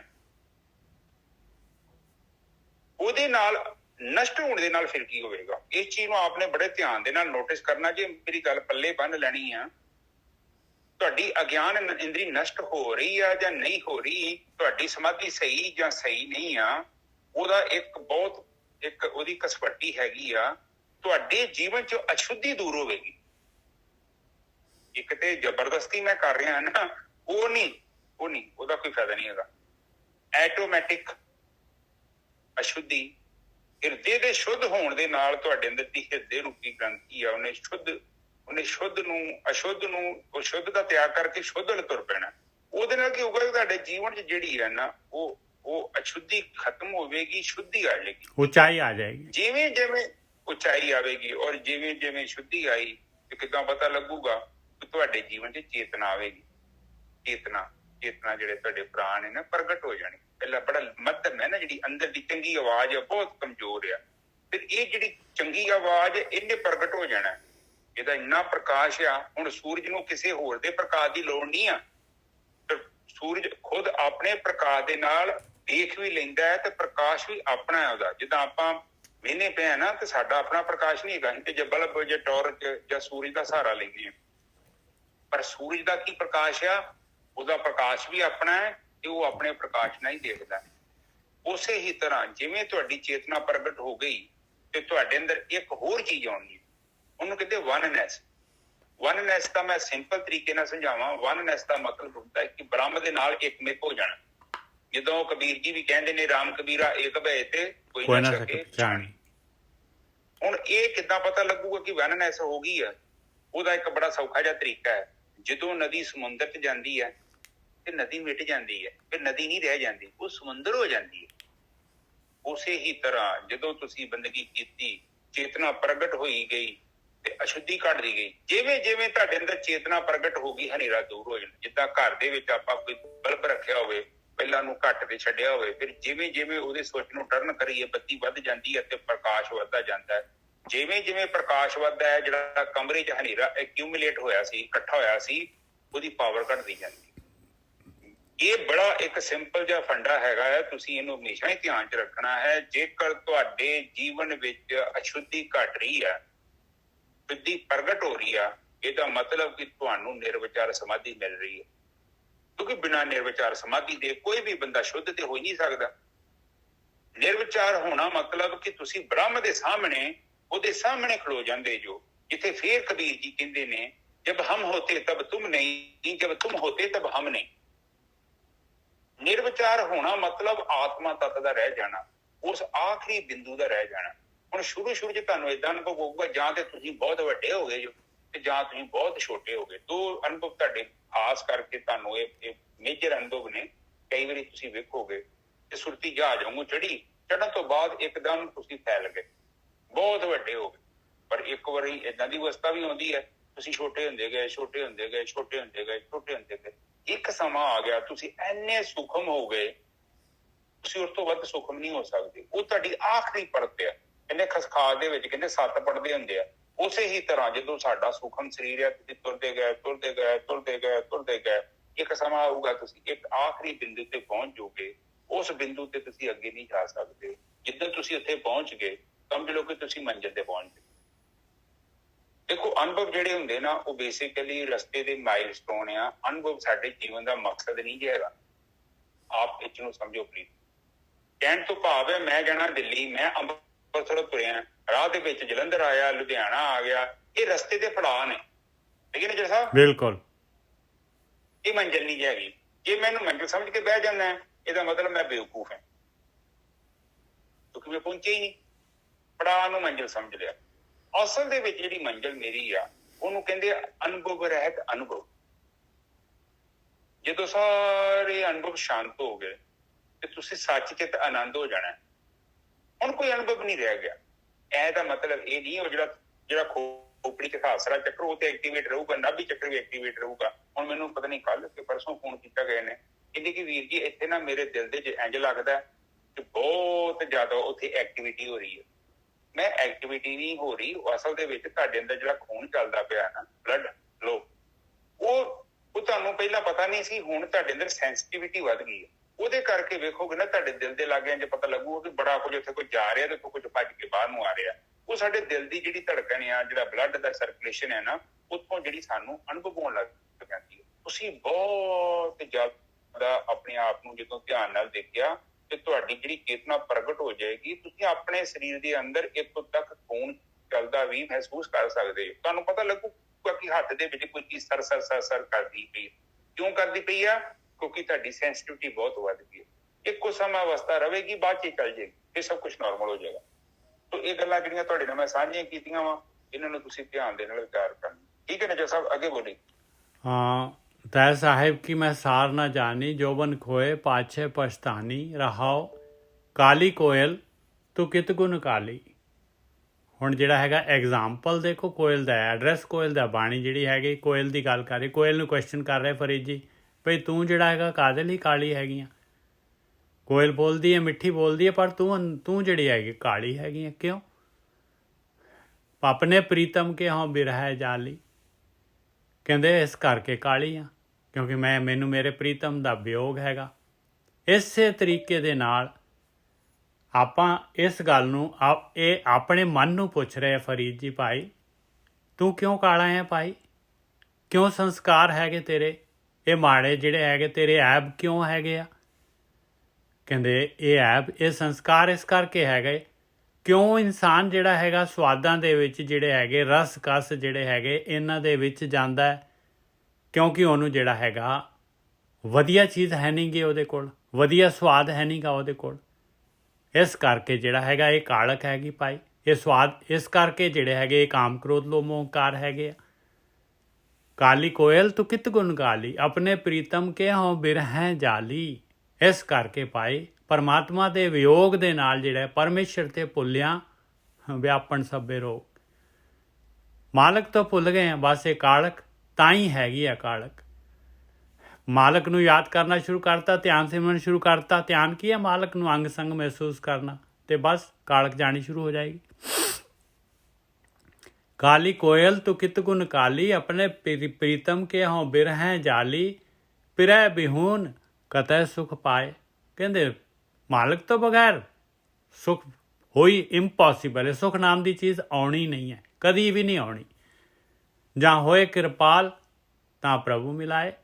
ਜੇ ਕਿਰਪਾਲ ਹੋ ਜਾਏ ਉਹ ਪ੍ਰਭੂ ਮਾਲਕ ਪਰਮਾਤਮਾ, ਤੇ ਉਹਨੇ ਆਪਣੇ ਆਪ ਮਿਲਾ ਲੈਣਾ ਆਪਣੇ ਨਾਲ। ਹਾਂਜੀ ਵੀਰ ਜੀ। ਹਾਂਜੀ ਠੀਕ ਹੈ ਸਾਧ ਸੰਗਤ ਜੀ। ਦੇਖੋ ਉੱਪਰੋਂ ਸਵਾਲ ਕਰ ਰਹੇ ਨੇ, ਕਾਲੀ ਕੋਇਲ ਤੂੰ ਕਿਤ ਗੁਣ ਕਾਲੀ, ਆਪਣੇ ਪ੍ਰੀਤਮ ਕੇ ਹੋਂ ਬਿਰਹਿ ਜਾਲੀ। ਉਹ ਕਹਿੰਦੇ ਨੇ ਕਿ ਤੂੰ ਕੋਇਲ ਨੂੰ ਕਹਿੰਦੇ ਕਿ ਤੂੰ ਕਾਲੀ ਕਿਉਂ? ਕੀ ਕਾਰਨ ਹੈ? ਉਹ ਕਹਿੰਦੀ ਮੈਂ ਪ੍ਰੀਤਮ ਦੇ ਜਿਹੜਾ ਬਿਰਹਾ ਵਿਛੋੜਾ ਵਾ, ਉਹਦੇ ਕਰਕੇ ਮੈਂ ਤੜਫਦੀ ਪਈ ਆ ਤੇ ਮੈਂ ਜਲ ਗਈ, ਮੈਂ ਕਾਲੀ ਹੋ ਗਈ। ਹੂੰ ਹੁਣ ਸਾਡੇ ਤੇ ਵੀ ਵੇਖੀ ਅਸੀਂ ਵੀ ਕਾਲੇ ਕਿਉਂ ਹੈ? ਹਾਂ ਇਹ ਤਾਂ ਸਾਨੂੰ ਪਤਾ ਹੀ ਹੈ ਸਾਰਿਆਂ ਨੂੰ, ਕਿਉਂਕਿ ਰੱਬ ਹੀ ਨਹੀਂ ਹੈਗਾ ਵਿੱਚ ਸਾਡੇ ਜੀਵਨ ਚ। ਬਿਲਕੁਲ ਸਹੀ ਗੱਲ ਆ। ਤੇ ਹੁਣ ਕਾਲੇ ਹੀ ਹੋਣਾ। ਹੁਣ ਆਪਣੇ ਘਰ ਕੋਈ ਚੀਜ਼ ਹੋਵੇ, ਇੱਥੇ ਮੇਰੇ ਘਰ ਬਲਬ ਲੱਗਾ ਹੋਵੇ, ਟੂਬ ਲੱਗੀ ਹੋਵੇ, ਬੱਤੀ ਆਉਂਦੀ ਹੋਵੇ, ਮੈਂ ਸੋਚਣਾ ਛੱਡਿਆ ਤੇ ਨੇਰੇ ਨੂੰ ਮੈਨੂੰ ਨੇਰੇ ਨੇ ਤੇ ਰਹਿਣਾ ਹੀ ਰਹਿਣਾ। ਨੇਰਾ ਵਿਚਾਰਾ ਕਹਿੰਦਾ ਕੋਈ ਤੂੰ ਸੋਚ ਨਹੀਂ ਛੱਡਿਆ ਤੇ ਮੈਂ ਕੀ ਕਰਾਂ? ਹਾਂ ਸੋਚ ਛੱਡਣਾ ਨਹੀਂ ਛੱਡਣਾ ਇਹ ਤੇ ਸਾਡੀ ਆਪਣੀ ਮਰਜ਼ੀ ਹੈ। ਤੇ ਜੀਵ ਨੇ ਤਾਂ ਖੁਦ ਹੀ ਸੋਚ ਬੰਦ ਕੀਤਾ। ਬਿਲਕੁਲ। ਤੁਸੀਂ ਦੇਖੋਗੇ ਤੁਹਾਡੇ ਜੀਵਨ ਦੇ ਵਿੱਚ ਬਾਣੀ ਨੇ ਕਹਿਤਾ ਵਾ, ਤਸਦੀਕ ਕੀਤਾ, ਜੰਨਤ ਵੀ ਔਗਣ ਕਰੇ। ਰੱਬ ਮਹਿੰਗਾ ਬੜਾ ਵਾ, ਰੱਬ ਪਹਿਲੇ ਦਿਨ ਤੋਂ ਹੀ ਮਹਿੰਗਾ ਵਾ। ਕੌਣ ਕਹਿੰਦਾ ਸਸਤਾ? ਲੋਕੀ ਐਵੇਂ ਕਹਿ ਦਿੰਦੇ ਵੀ ਪ੍ਰਮਾਤਮਾ ਨੂੰ ਪਾਉਣਾ ਬੜਾ ਸਸਤਾ ਜੀ, ਫ੍ਰੀ ਹੈਗਾ। ਨਾ, ਪ੍ਰਮਾਤਮਾ ਤਾਂ ਮਹਿੰਗਾ ਬੜਾ, ਕੋਈ ਸਸਤਾ ਸੁਸਤਾ ਨਹੀਂ ਆ। ਉਹਦੀ ਕੀਮਤ ਬਹੁਤ ਜ਼ਿਆਦੀ ਆ। ਉਹਨੂੰ ਖਰੀਦਣ ਵਾਸਤੇ ਤੁਹਾਡੇ ਪੱਲੇ ਵੀ ਕੋਈ ਚਾਹੀਦਾ। ਬਿਲਕੁਲ ਸਹੀ ਹੈ। ਸਾਹਿਬ ਬਿਲਕੁਲ ਸਹੀ। ਗੋਰਖੀ ਸਾਹਿਬ ਇੱਕ ਚੀਜ਼ ਹੋਰ ਦੇਖੋ, ਇਹ ਨਾ ਹੁਣ ਦੇਖੋ ਕਬੀਰ ਜੀ ਤੇ ਫਰੀਦ ਜੀ ਦੋਨੋਂ ਦੀ ਇੱਕ ਦੇਖੋ, ਦੋਨੋਂ ਦੀ ਬਿਲਕੁਲ ਸੇਮ ਦੀ ਸੇਮ ਗੱਲ ਫਰੀਦ ਜੀ ਵੀ ਕਹਿ ਰਹੇ ਤੇ ਕਬੀਰ ਜੀ ਵੀ ਕਹਿ ਰਹੇ ਆ। ਕਹਿੰਦੇ ਕਿ ਹਾਥ ਦੀਪ ਕੁਏਂ ਗਿਰੇ, ਕਹਿੰਦੇ ਕਾਏ ਕੀ ਕੁਛ ਲਾਤ, ਕਹਿੰਦੇ ਕਾਹਦੀ ਕੁਛ ਲਾਤ ਆ ਭਾਈ। ਫਰੀਦ ਜੀ ਵੀ ਉਹੀ ਗੱਲ ਕਰ ਰਹੇ, ਕਿਉਂ ਸੜ ਰਹੇ ਆ ਭਾਈ, ਕਿਉਂ ਸੜਾ ਰਹੇ ਆ? ਕਿਉਂਕਿ ਤੂੰ ਭਗਤੀ ਨਹੀਂ ਕਰ ਰਿਹਾ। ਬਸ ਆਹੀ ਪ੍ਰੋਬਲਮ ਹੈਗੀ। ਹਾਂਜੀ ਵੀਰ ਜੀ। ਨਿੱਜਰ ਸਾਹਿਬ, ਭਗਤੀ ਕੀ ਤੂੰ ਸੋਚੀ ਬੰਦ ਕਰਕੇ ਬੈਠਾ ਖੁਦ। ਹਾਂ ਤੇ ਹੁਣ ਇਹ ਰੌਲਾ ਪਾਈ ਜਾਂਦਾ ਨੇਰਾ। ਅਗਲਾ ਕਹਿੰਦਾ ਨੇਰਾ ਨਹੀਂ, ਤੈਨੂੰ ਸਭ ਪਤਾ, ਸੋਚ ਤੇ ਛੱਡਣਾ ਔਖਾ ਵਾ। ਕਿਉਂਕਿ ਤੇਰੀਆਂ ਜਿਹੜੀਆਂ ਮੁੜ ਕੇ ਹਰਕਤਾਂ ਤੈਨੂੰ ਪਤਾ ਲੱਗਣ ਡੈ ਪੈਣੀਆਂ, ਤੂੰ ਇਸ ਕਰਕੇ ਸੋਚ ਨਹੀਂ ਛੱਡਣ ਦਿਆ। ਤੇ ਇਸ ਕਰਕੇ ਹੁਣ ਵੇਖੋ, ਦੇਖੋ ਸ਼ੁੱਧ ਚਿੱਤ ਜਿਹੜਾ ਹੈਗਾ ਵਾ ਉਹ ਮੁਕਤ ਅਵਸਥਾ ਹੈ। ਤੇ ਅਸ਼ੁੱਧ ਜਿਹੜਾ ਚਿੱਤ ਹੈਗਾ ਵਾ ਉਹ ਬੰਧਨਾਂ ਚ। ਹੁਣ ਦੋ ਹੀ ਤੇ ਚੀਜ਼ਾਂ ਨੇ। ਇੱਕ ਜਿਹੜਾ ਸ਼ੁੱਧ ਚਿੱਤ ਆ ਉਹ ਮੁਕਤ ਆ, ਉਹ ਤੇ ਸਾਗਰ ਆ, ਉਹਨੂੰ ਕੋਈ ਪ੍ਰੋਬਲਮ ਨਹੀਂ ਆ। ਸ਼ੁੱਧ ਨੂੰ ਕਿਹਦੀ ਕਾਹਦੀ ਪ੍ਰੋਬਲਮ ਹੈ? ਤੁਸੀਂ ਸ਼ੁੱਧ ਜਿੱਥੇ ਮਰਜ਼ੀ ਲਈ ਜਾਓ। ਪ੍ਰੋਬਲਮ ਤੇ ਉਦੋਂ ਆ ਕਿ ਜਦੋਂ ਅਸ਼ੁੱਧ ਜਿਹੜਾ ਆਪਣੇ ਆਪ ਨੂੰ ਸ਼ੁੱਧ ਸਮਝ ਲੈਂਦਾ ਹੈ ਤਾਂ ਭਰਮ ਚ ਪੈ ਜਾਂਦਾ ਹੈ। ਹੁਣ ਜਿਹੜਾ ਦੇਖੋ, ਹੁਣ ਸ਼ੁੱਧ ਦੀ ਕੀ ਪਛਾਣ ਹੈ? ਸ਼ੁੱਧ ਚਿੱਤ ਦੀ ਪਛਾਣ ਹੈ ਨਿਰਵਿਚਾਰ। ਤੁਸੀਂ ਨਿਰਵਿਚਾਰ ਜੋ, ਤੁਸੀਂ ਸ਼ੁੱਧ ਜੋ। ਤੁਹਾਡੇ ਅੰਦਰ ਵਿਚਾਰ ਨੇ, ਭਾਵੇਂ ਪੁੰਨ ਦੇ ਭਾਵੇਂ ਪਾਪ ਦੇ, ਤੇ ਤੁਸੀਂ ਅਸ਼ੁੱਧ ਜੋ। ਇੱਕ ਸਿੰਪਲ ਜੀ ਟੈਕਨੀਕ ਹੈ। ਚਿੱਤ ਦੇ ਅੰਦਰ ਚਿੰਤਨ ਚੱਲਦਾ ਪਿਆ, ਅਸੀਂ ਅਸ਼ੁੱਧ ਹਾਂ। ਕਿਉਂਕਿ ਜਿੱਥੇ ਵੀ ਗਤੀ ਹੈਗੀ ਆ ਉੱਥੇ ਅਸ਼ੁੱਧੀ ਹੈ। ਆਤਮਾ ਗਤੀਹੀਨ ਹੈ। ਆਤਮਾ ਤੇ ਗਤੀ ਕਰਦੀ ਨਹੀਂ ਹੈ। ਕਿੱਥੇ ਕਰਦੀ ਆਤਮਾ? ਕੋਈ ਬੋਲਦੀ ਹੈ? ਉੱਥੇ ਨਾ ਸੂਰਜ, ਨਾ ਚੰਦਰਮਾ, ਨਾ ਧਰਤੀਆਂ, ਨਾ ਤਾਰੇ, ਕੁਛ ਵੀ ਨਹੀਂ ਹੈਗਾ। ਉੱਥੇ ਸਮਾਂ ਤੱਕ ਨਹੀਂ ਹੈਗਾ, ਉੱਥੇ ਪ੍ਰਕਾਸ਼ ਵੀ ਨਹੀਂ ਹੈਗਾ। ਤੇ ਫਿਰ ਅਸ਼ੁੱਧੀ ਕਿੱਥੋਂ ਆਊਗੀ? ਕਿਉਂਕਿ ਉਹ ਸਵੈ ਵਿੱਚ ਅਸਥਿਆ, ਆਪਣੇ ਚ ਸਥਿਰ ਆ, ਖੁਦ ਗਤੀ ਨਹੀਂ ਕਰ ਰਿਹਾ, ਟਾਈਮ ਚ ਵੀ ਨਹੀਂ ਆਉਂਦਾ। ਤੇ ਅਸੀਂ ਜੋ ਵੀ ਕੁਝ ਕਰਦੇ ਹਾਂ ਉਹ ਸਮੇਂ ਚ ਕਰਦੇ ਹਾਂ। ਜਦੋਂ ਅਸੀਂ ਨਿਰਵਿਚਾਰ ਹੋ ਜਾਂਦੇ ਹਾਂ, ਅਸੀਂ ਵੀ ਟਾਈਮ ਤੋਂ ਅੱਗੇ ਲੰਘ ਜਾਂਦੇ ਹਾਂ। ਉਦੋਂ ਸਾਡੀ ਜਿਹੜੀ ਸੁਰਤੀ ਆ ਉਹ ਟਾਈਮ ਤੋਂ ਲੰਘ ਕੇ ਸਮੇਂ ਤੋਂ ਵੀ ਅੱਗੇ ਲੰਘ ਜਾਂਦੀ। ਸਮੇਂ ਤੋਂ ਅੱਗੇ ਚੱਲ ਜਾਂਦੇ ਆ। ਹੁਣ ਸਮੇਂ ਤੇ ਅੱਗੇ ਜਾਣ ਦੇ ਨਾਲ ਕੀ ਹੋਊਗਾ? ਦੇਖੋ, ਸਭ ਤੋਂ ਵੱਡੀ ਗੱਲ ਇੱਕ ਹੋਣੀ ਆ, ਉੱਥੇ ਬਾਣੀ ਦੇ ਵਿੱਚ ਆਪਾਂ ਨੂੰ ਬੜੀ ਚੰਗੀ ਤਰ੍ਹਾਂ ਦੱਸਿਆ ਹੈ, ਘੜੀਏ ਸੁਰਤ ਮਨ ਬੁੱਧ। ਨਿਜੋ ਸਾਹਿਬ, ਹਾਂਜੀ, ਘੜੀਏ ਸੁਰਤ ਮਤ ਮਨ ਬੁੱਧ, ਘੜੀਏ ਸੁਰਾਂ ਸਿਧਾਂ ਕੀ ਸੁਧ। ਹਾਂ, ਉੱਥੇ ਤੁਹਾਡੇ ਸੁਰਤ ਘਟੀ ਜਾਂਦੀ ਆ, ਮੱਤ ਘਟੀ ਜਾਂਦੀ ਆ, ਬੁੱਧੀ ਘਟੀ ਜਾਂਦੀ ਆ, ਤੇ ਉੱਥੇ ਮਨ ਵੀ ਘੜਿਆ ਜਾਂਦਾ। ਘੜੇ ਦਾ ਮਤਲਬ ਕੀ ਹੈ? ਇਹਦਾ ਮਤਲਬ ਅਣਘੜਿਆ। ਅਣਘੜੇ ਦਾ ਮਤਲਬ ਕੀ ਆ? ਬਿਮਾਰ ਆ, ਕਾਲਖ ਲੱਗੀ ਹੋਈ ਉਹਨੂੰ। ਕਿਉਂ ਕਾਲਖ ਲੱਗੀ ਹੋਈ ਆ? ਕਿਉਂਕਿ ਪ੍ਰਮਾਤਮਾ ਹੀ ਨਹੀਂ ਹੈਗਾ, ਹਨੇਰਾ ਆ ਗਿਆ। ਇਸ ਕਰਕੇ ਕਾਲਖ, ਉਹ ਕੋਇਲ ਜਿਹੜੀ ਕਾਇਲ ਹੋ ਗਈ ਹੈ, ਉਹ ਕੋਇਲ ਕਾਲੀ ਹੋ ਗਈ, ਕਿਉਂਕਿ ਉਹਨੇ ਪ੍ਰਮਾਤਮਾ ਨੂੰ ਪਿੱਠ ਕਰ ਲਈ ਆ। ਅਸਲ ਵਿੱਚ ਕੋਇਲ ਦੀ ਤੇ ਗੱਲ ਹੀ ਨਹੀਂ ਚੱਲ ਰਹੀ, ਗੱਲ ਤੇ ਸਾਡੀ ਆ। ਬੇਸ਼ੱਕ ਅਸੀਂ ਗੁਰਦੁਆਰੇ ਨਮੂੰਡਾ ਜਿੱਥੇ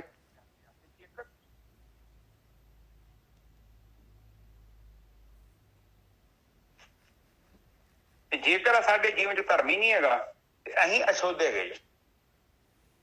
ਸ਼ੁੱਧ ਦਾ ਮਤਲਬ ਇਨਸਾਨ, ਮਨੁੱਖ, ਜਿਹਨੂੰ ਪਤਾ ਹੈ ਕੀ ਸਹੀ ਤੇ ਕੀ ਗਲਤ ਹੈ।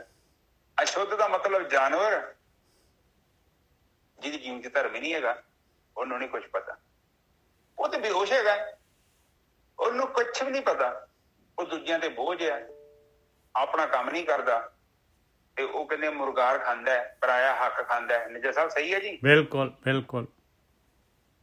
ਉਹ ਬਾਣੀ ਚ ਮਨਾ ਕੀਤਾ। ਮੁਰਗਾਰ ਦਾ ਮਤਲਬ ਕੀ?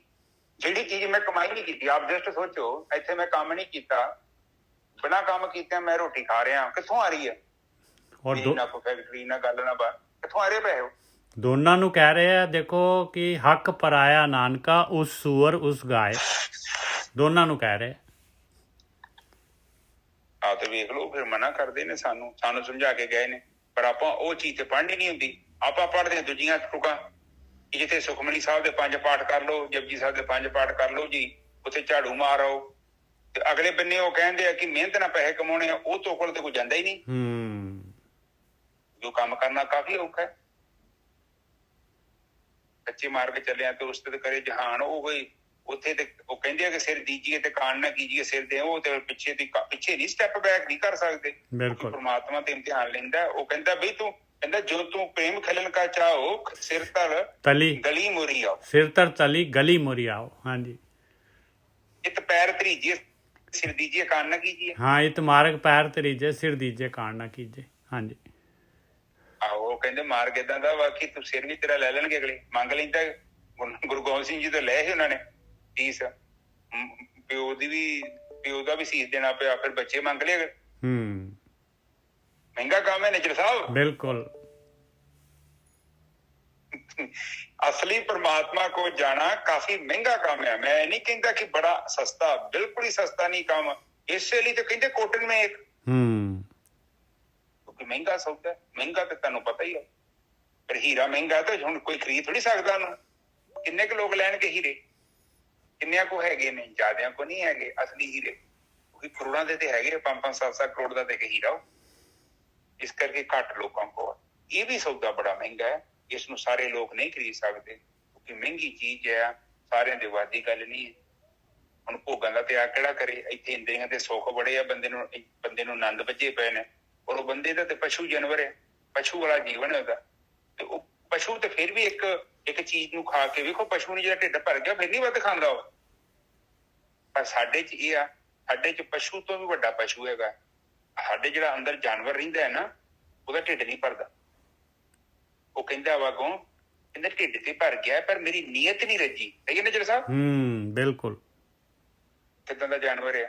ਉਹ ਕਹਿੰਦਾ ਮੇਰਾ ਢਿੱਡ ਭਰ ਗਿਆ, ਮੇਰੀ ਨੀਅਤ ਨਹੀਂ ਰੱਜੀ। ਪਰ ਜਾਨਵਰ ਨੂੰ ਪਤਾ ਮੈਂ ਕਿੰਨਾ ਕੁ ਖਾਣਾ, ਓਨਾ ਹੀ ਖਾਂਦਾ, ਜ਼ਿਆਦਾ ਨਹੀਂ ਖਾਂਦਾ। ਹਾਂਜੀ ਨਜਰ ਸਾਹਿਬ, ਅੱਗੇ ਚੱਲੀਏ। ਵਿਦਣ ਖੂਹੀ ਮੁੰਦ ਇਕੇਲੀ, ਨਾ ਕੋ ਸਾਥੀ ਨਾ ਕੋ ਬੇਲੀ। ਫਰੀਦ ਜੀ ਕਹਿ ਰਿਹਾ, ਦੇਖ ਲਾ ਮਿੱਤਰਾ ਪਿਆਰਿਆ, ਤੂੰ ਨਾ ਜਿਹੜਾ ਮਾਇਆ ਦੇ ਖੂਹ ਦੇ ਵਿੱਚ, ਸੰਸਾਰ ਰੂਪੀ ਖੂਹ ਦੇ ਵਿੱਚ ਜਿਹੜਾ ਹੈਗਾ, ਇਹ ਜੂਨਾਂ ਜਿਹੜੀਆਂ ਹੈਗੀਆਂ, ਇਹ ਸਮੁੰਦਰ ਜਿਹੜਾ ਹੈਗਾ, ਦੁੱਤਰ ਜਿਹੜਾ ਹੈਗਾ ਨਹੀਂ ਤਰਿਆ ਜਾਂਦਾ, ਇਹਦੇ ਵਿੱਚ ਪਿਆ ਹੋਇਆ ਆ, ਨਿਕਲ ਨਹੀਂ ਰਿਹਾ ਇਹਦੇ ਵਿੱਚੋਂ। ਵਿਦਣ ਖੂਹੀ, ਵਿਦਣ ਕੀ ਹੁੰਦਾ? ਧਨ ਕੀ ਹੁੰਦਾ? ਧਨ ਜਿਹੜਾ ਹੁੰਦਾ ਹੈ ਬਈ ਤੇਰੇ ਕੋਲ ਧਨ ਵੀ ਹੈ ਨਹੀਂਗਾ, ਨਾਮ ਰੂਪੀ ਧਨ ਵੀ ਨਹੀਂ ਹੈਗਾ ਤੇਰੇ ਕੋਲ, ਨਿਰਧਨ ਹੈਗਾ, ਬਿਲਕੁਲ ਨਿਰਧਨ ਹੈਗਾ, ਬਿਲਕੁਲ ਖੂਹ ਦੇ ਵਿੱਚ, ਮਾਇਆ ਦੇ ਖੂਹ 'ਚ ਪਿਆ, ਡਰਾਉਣਾ ਹੋਇਆ ਪਿਆ, ਇੱਕਦਮ ਡਰ ਜਿਹਾ ਲੱਗਦਾ ਹੈ। ਵਿਦਣ ਖੂਹੀ ਮੁੰਦ ਇਕੇਲੀ, ਮੁੰਦ ਕਹਿੰਦੇ ਜਿਹੜੀ ਇਸਤਰੀ, ਜੀਵ ਕੱਲਾ ਹੀ ਹੈਗਾ ਭਾਈ। ਨਾ ਕੋ ਸਾਥੀ ਨਾ ਕੋ ਬੇਲੀ, ਕੋਈ ਸਾਥੀ ਨਹੀਂ ਹੈਗਾ ਇੱਥੇ ਆਪਣਾ ਕੋਈ ਸਾਥੀ ਨਹੀਂ ਹੈਗਾ, ਸਾਰੇ ਆਪੋ ਆਪਣੀ ਯਾਤਰਾ ਦੇ ਉੱਤੇ ਹੈ, ਕੋਈ ਬੇਲੀ ਨਹੀਂ ਹੈਗਾ ਆਪਣਾ ਜਿਹੜਾ ਕਿ ਆਪਣੀ ਜਿਹੜੇ ਹੈਗੇ ਆ ਸਾਡੀ ਰੱਖਿਆ ਕਰ ਲੈ। ਕੋਈ ਮਿੱਤਰ ਜਿਹੜਾ ਹੈਗਾ ਉਹ ਨਾਲ ਆ ਆਪਣੇ, ਪਰ ਉਹਨੂੰ ਆਪਾਂ ਗਿਣਦੇ ਹੀ ਨਹੀਂ ਆ, ਉਹਦੇ ਵੱਲ ਧਿਆਨ ਹੀ ਨਹੀਂ ਆਪਣਾ। ਕਰ ਕਿਰਪਾ ਪ੍ਰਭ ਸਾਧ ਸੰਗ ਮੇਲੀ, ਮਾਲਕ ਨੇ ਫਿਰ ਜਿਹੜਾ ਹੈਗਾ ਇਸ ਤਰ੍ਹਾਂ ਜਿਹੜੀ ਹੈ ਜ਼ਿਆਦਾ ਇਸ ਤਰ੍ਹਾਂ ਪੁਕਾਰ ਕਰਦੀ ਹੈ ਜੀਵ ਇਸਤਰੀ, ਤੇ ਫਿਰ ਉਹ ਸਾਧ ਸੰਗਤ ਮਿਲਾ ਦਿੰਦਾ ਹੈ ਭਾਈ, ਬ੍ਰਹਮ ਗਿਆਨ ਦੇ ਦਿੰਦਾ ਹੈ।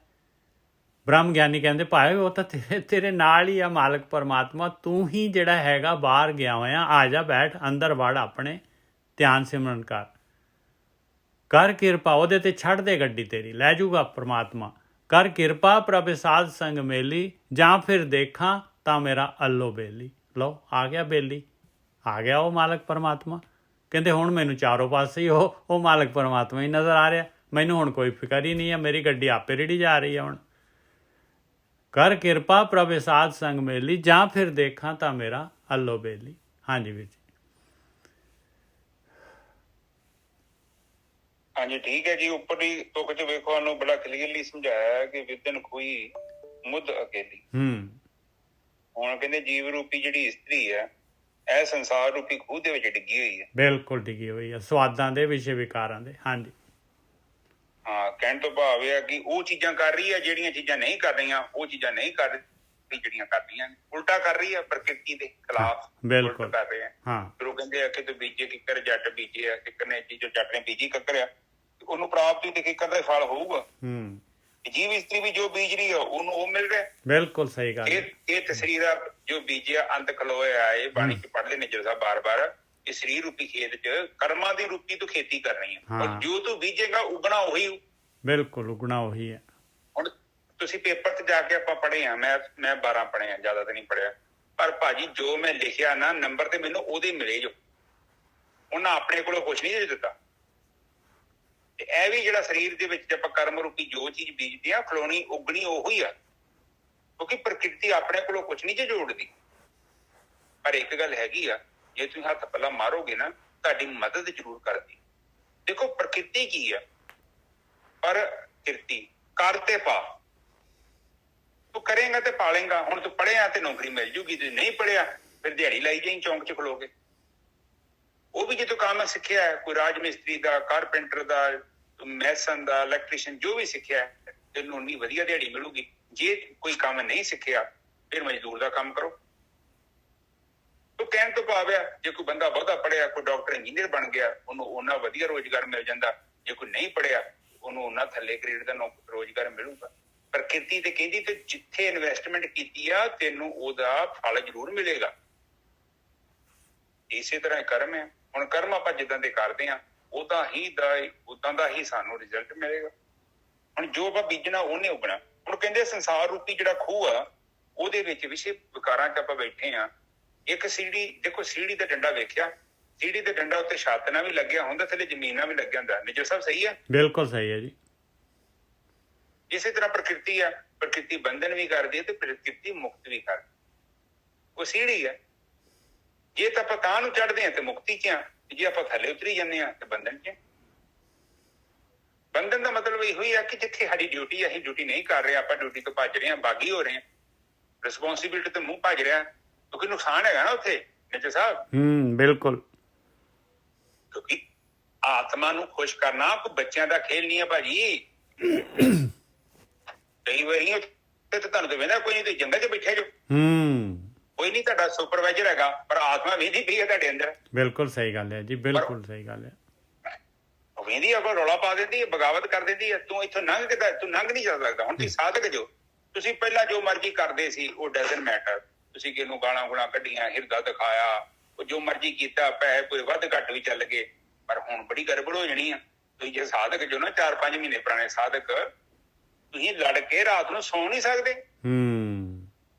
ਤੁਹਾਨੂੰ ਪਹਿਲਾਂ ਫੋਨ ਕਰਕੇ ਅੱਧਾ ਘੰਟਾ ਮਾਫੀਆਂ ਮੰਗਣੀਆਂ ਪੈਣੀਆਂ ਹਰ ਤੋਂ। ਇਸ ਤੁਹਾਡੇ ਨਾਲ ਹੋ ਰਿਹਾ ਹੋਣਾ ਮੇਰੇ ਹਿਸਾਬ ਨਾਲ ਕਈਆਂ ਦੇ ਨਾਲ। ਪਹਿਲਾਂ ਦਾ ਕੰਮ ਥੋੜੀ ਰਹਿ ਗਿਆ ਕਿ ਜਿੱਦਾਂ ਮਰਜ਼ੀ ਦੀ ਅੰਨੇ ਵਾ ਗੱਡੀ ਚਲਾਈ, ਲੰਘੇ ਜੀ, ਗੱਲ ਖਤਮ, ਤੂੰ ਕੌਣ ਤੇ ਮੈਂ ਕੌਣ। ਜਿਵੇਂ ਜਿਵੇਂ ਤੁਸੀਂ ਸਾਧਨਾ ਚ ਉਤਰੇ ਤੁਹਾਡੇ ਅੰਦਰ ਤੇ ਇੰਨੀ ਸੂਖਮ ਸ਼ਕਤੀ ਪੈਦਾ ਹੋ ਜਾਣੀ ਆ। ਤੁਸੀਂ ਮਾੜਾ ਜਿਹਾ ਗਲਤ ਕੰਮ ਕਰਕੇ ਇੱਕ ਕੀ ਆ ਟੌਫੀ ਦਾ ਲਿਫਾਫਾ ਨਹੀਂ ਸੁੱਟ ਸਕਦੇ ਤੁਸੀਂ ਸੜਕ ਤੇ। ਉਹ ਹੈ ਤੇ ਕੁਛ ਵੀ ਨਹੀਂ ਆ। ਤੁਹਾਨੂੰ ਕਿਹੜਾ ਕਹਿੰਦੇ ਕੋਈ ਕਹਿ ਦੇਣਾ ਅੰਦਰੋਂ ਆਵਾਜ਼ ਆਉਣੀ ਹੈ ਤੇ ਨਿੱਕਾ ਜਿਹਾ ਲਿਫਾਫਾ ਹੀ ਸੁੱਟ ਦਈਏ, ਪਰ ਦੂਜੇ ਬੰਨੇ ਆਵਾਜ਼ ਆਉਂਦੀ ਨਹੀਂ ਸੁੱਟਣਾ। ਤੁਹਾਡੇ ਅੰਦਰ ਬੜਾ ਸਸਪੈਂਸ ਪੈਦਾ ਹੋ ਜਾਣਾ ਹੈ ਕਿ ਜ਼ਿੰਦਗੀ ਦੇ ਵਿੱਚ ਜਿਹੜੀ ਇੰਨੀ ਬੇਹੋਸ਼ੀ ਸੀ ਉਹ ਬੇਹੋਸ਼ੀ ਖਤਮ ਹੋਣੀ ਆ। ਜਦਕਿ ਉਹ ਹੁਣ ਇਹ ਥੋੜੀ ਕਿ ਤੁਸੀਂ ਹੁਣ ਕੰਮ ਕਰ ਰਹੇ ਜੋ, ਤੁਸੀਂ ਤਾਂ ਵਾਹਵਾ ਟਾਈਮ ਤੇ ਕੰਮ ਕਰ ਰਹੇ ਜੋ, ਪਰ ਹੁਣ ਚੇਤਨਾ ਪ੍ਰਗਟ ਹੋ ਗਈ ਆ। ਚੇਤਨਾ ਰੌਲਾ ਪਾ ਦਿੰਦੀ ਹੈ, ਇਹ ਗਲਤੀ, ਆ ਵੀ ਗਲਤੀ, ਆ ਵੀ ਗਲਤੀ, ਐ ਸਹੀ। ਬਹੁਤ ਜਿਹੜੇ ਫੋਕਟ ਕਰਮ, ਜਿਹੜੇ ਭਰਮ ਆ, ਦੇਖੋ ਜਿਹੜਾ ਅਚਿੰਤ ਅਵਸਥਾ ਹੈ ਨਾ ਉਹ ਉਹਨਾਂ ਚਿਰ ਤੱਕ ਨਹੀਂ ਮਿਲਣੀ ਜਿੰਨਾ ਚਿਰ ਤੱਕ ਚੇਤਨਾ ਪ੍ਰਗਟ ਨਹੀਂ ਹੁੰਦੀ। ਚੇਤਨਾ ਉਹਨਾਂ ਚਿਰ ਤੱਕ ਪ੍ਰਗਟ ਨਹੀਂ ਹੁੰਦੀ ਜਿੰਨਾ ਚਿਰ ਤੱਕ ਤੁਸੀਂ ਨਿਰਵਿਚਾਰ ਸਮਾਧੀ ਚ ਨਹੀਂ ਪ੍ਰਵੇਸ਼ ਕਰਦੇ। ਨਿਰਵਿਚਾਰ ਸਮਾਧੀ ਦੇ ਵਿੱਚ ਪ੍ਰਵੇਸ਼ ਕੀਤੇ ਬਿਨਾਂ ਚਿੱਤ ਦੀ ਸ਼ੁੱਧੀ ਨਹੀਂ ਹੋ ਸਕਦੀ, ਮਨ ਦੀ ਸ਼ੁੱਧੀ ਨਹੀਂ ਹੋ ਸਕਦੀ, ਇੰਦਰੀਆਂ ਦੀ, ਗਿਆਨ ਇੰਦਰੀਆਂ, ਕਰਮ ਇੰਦਰੀਆਂ ਦੀ ਸ਼ੁੱਧੀ ਨਹੀਂ ਹੋ ਸਕਦੀ।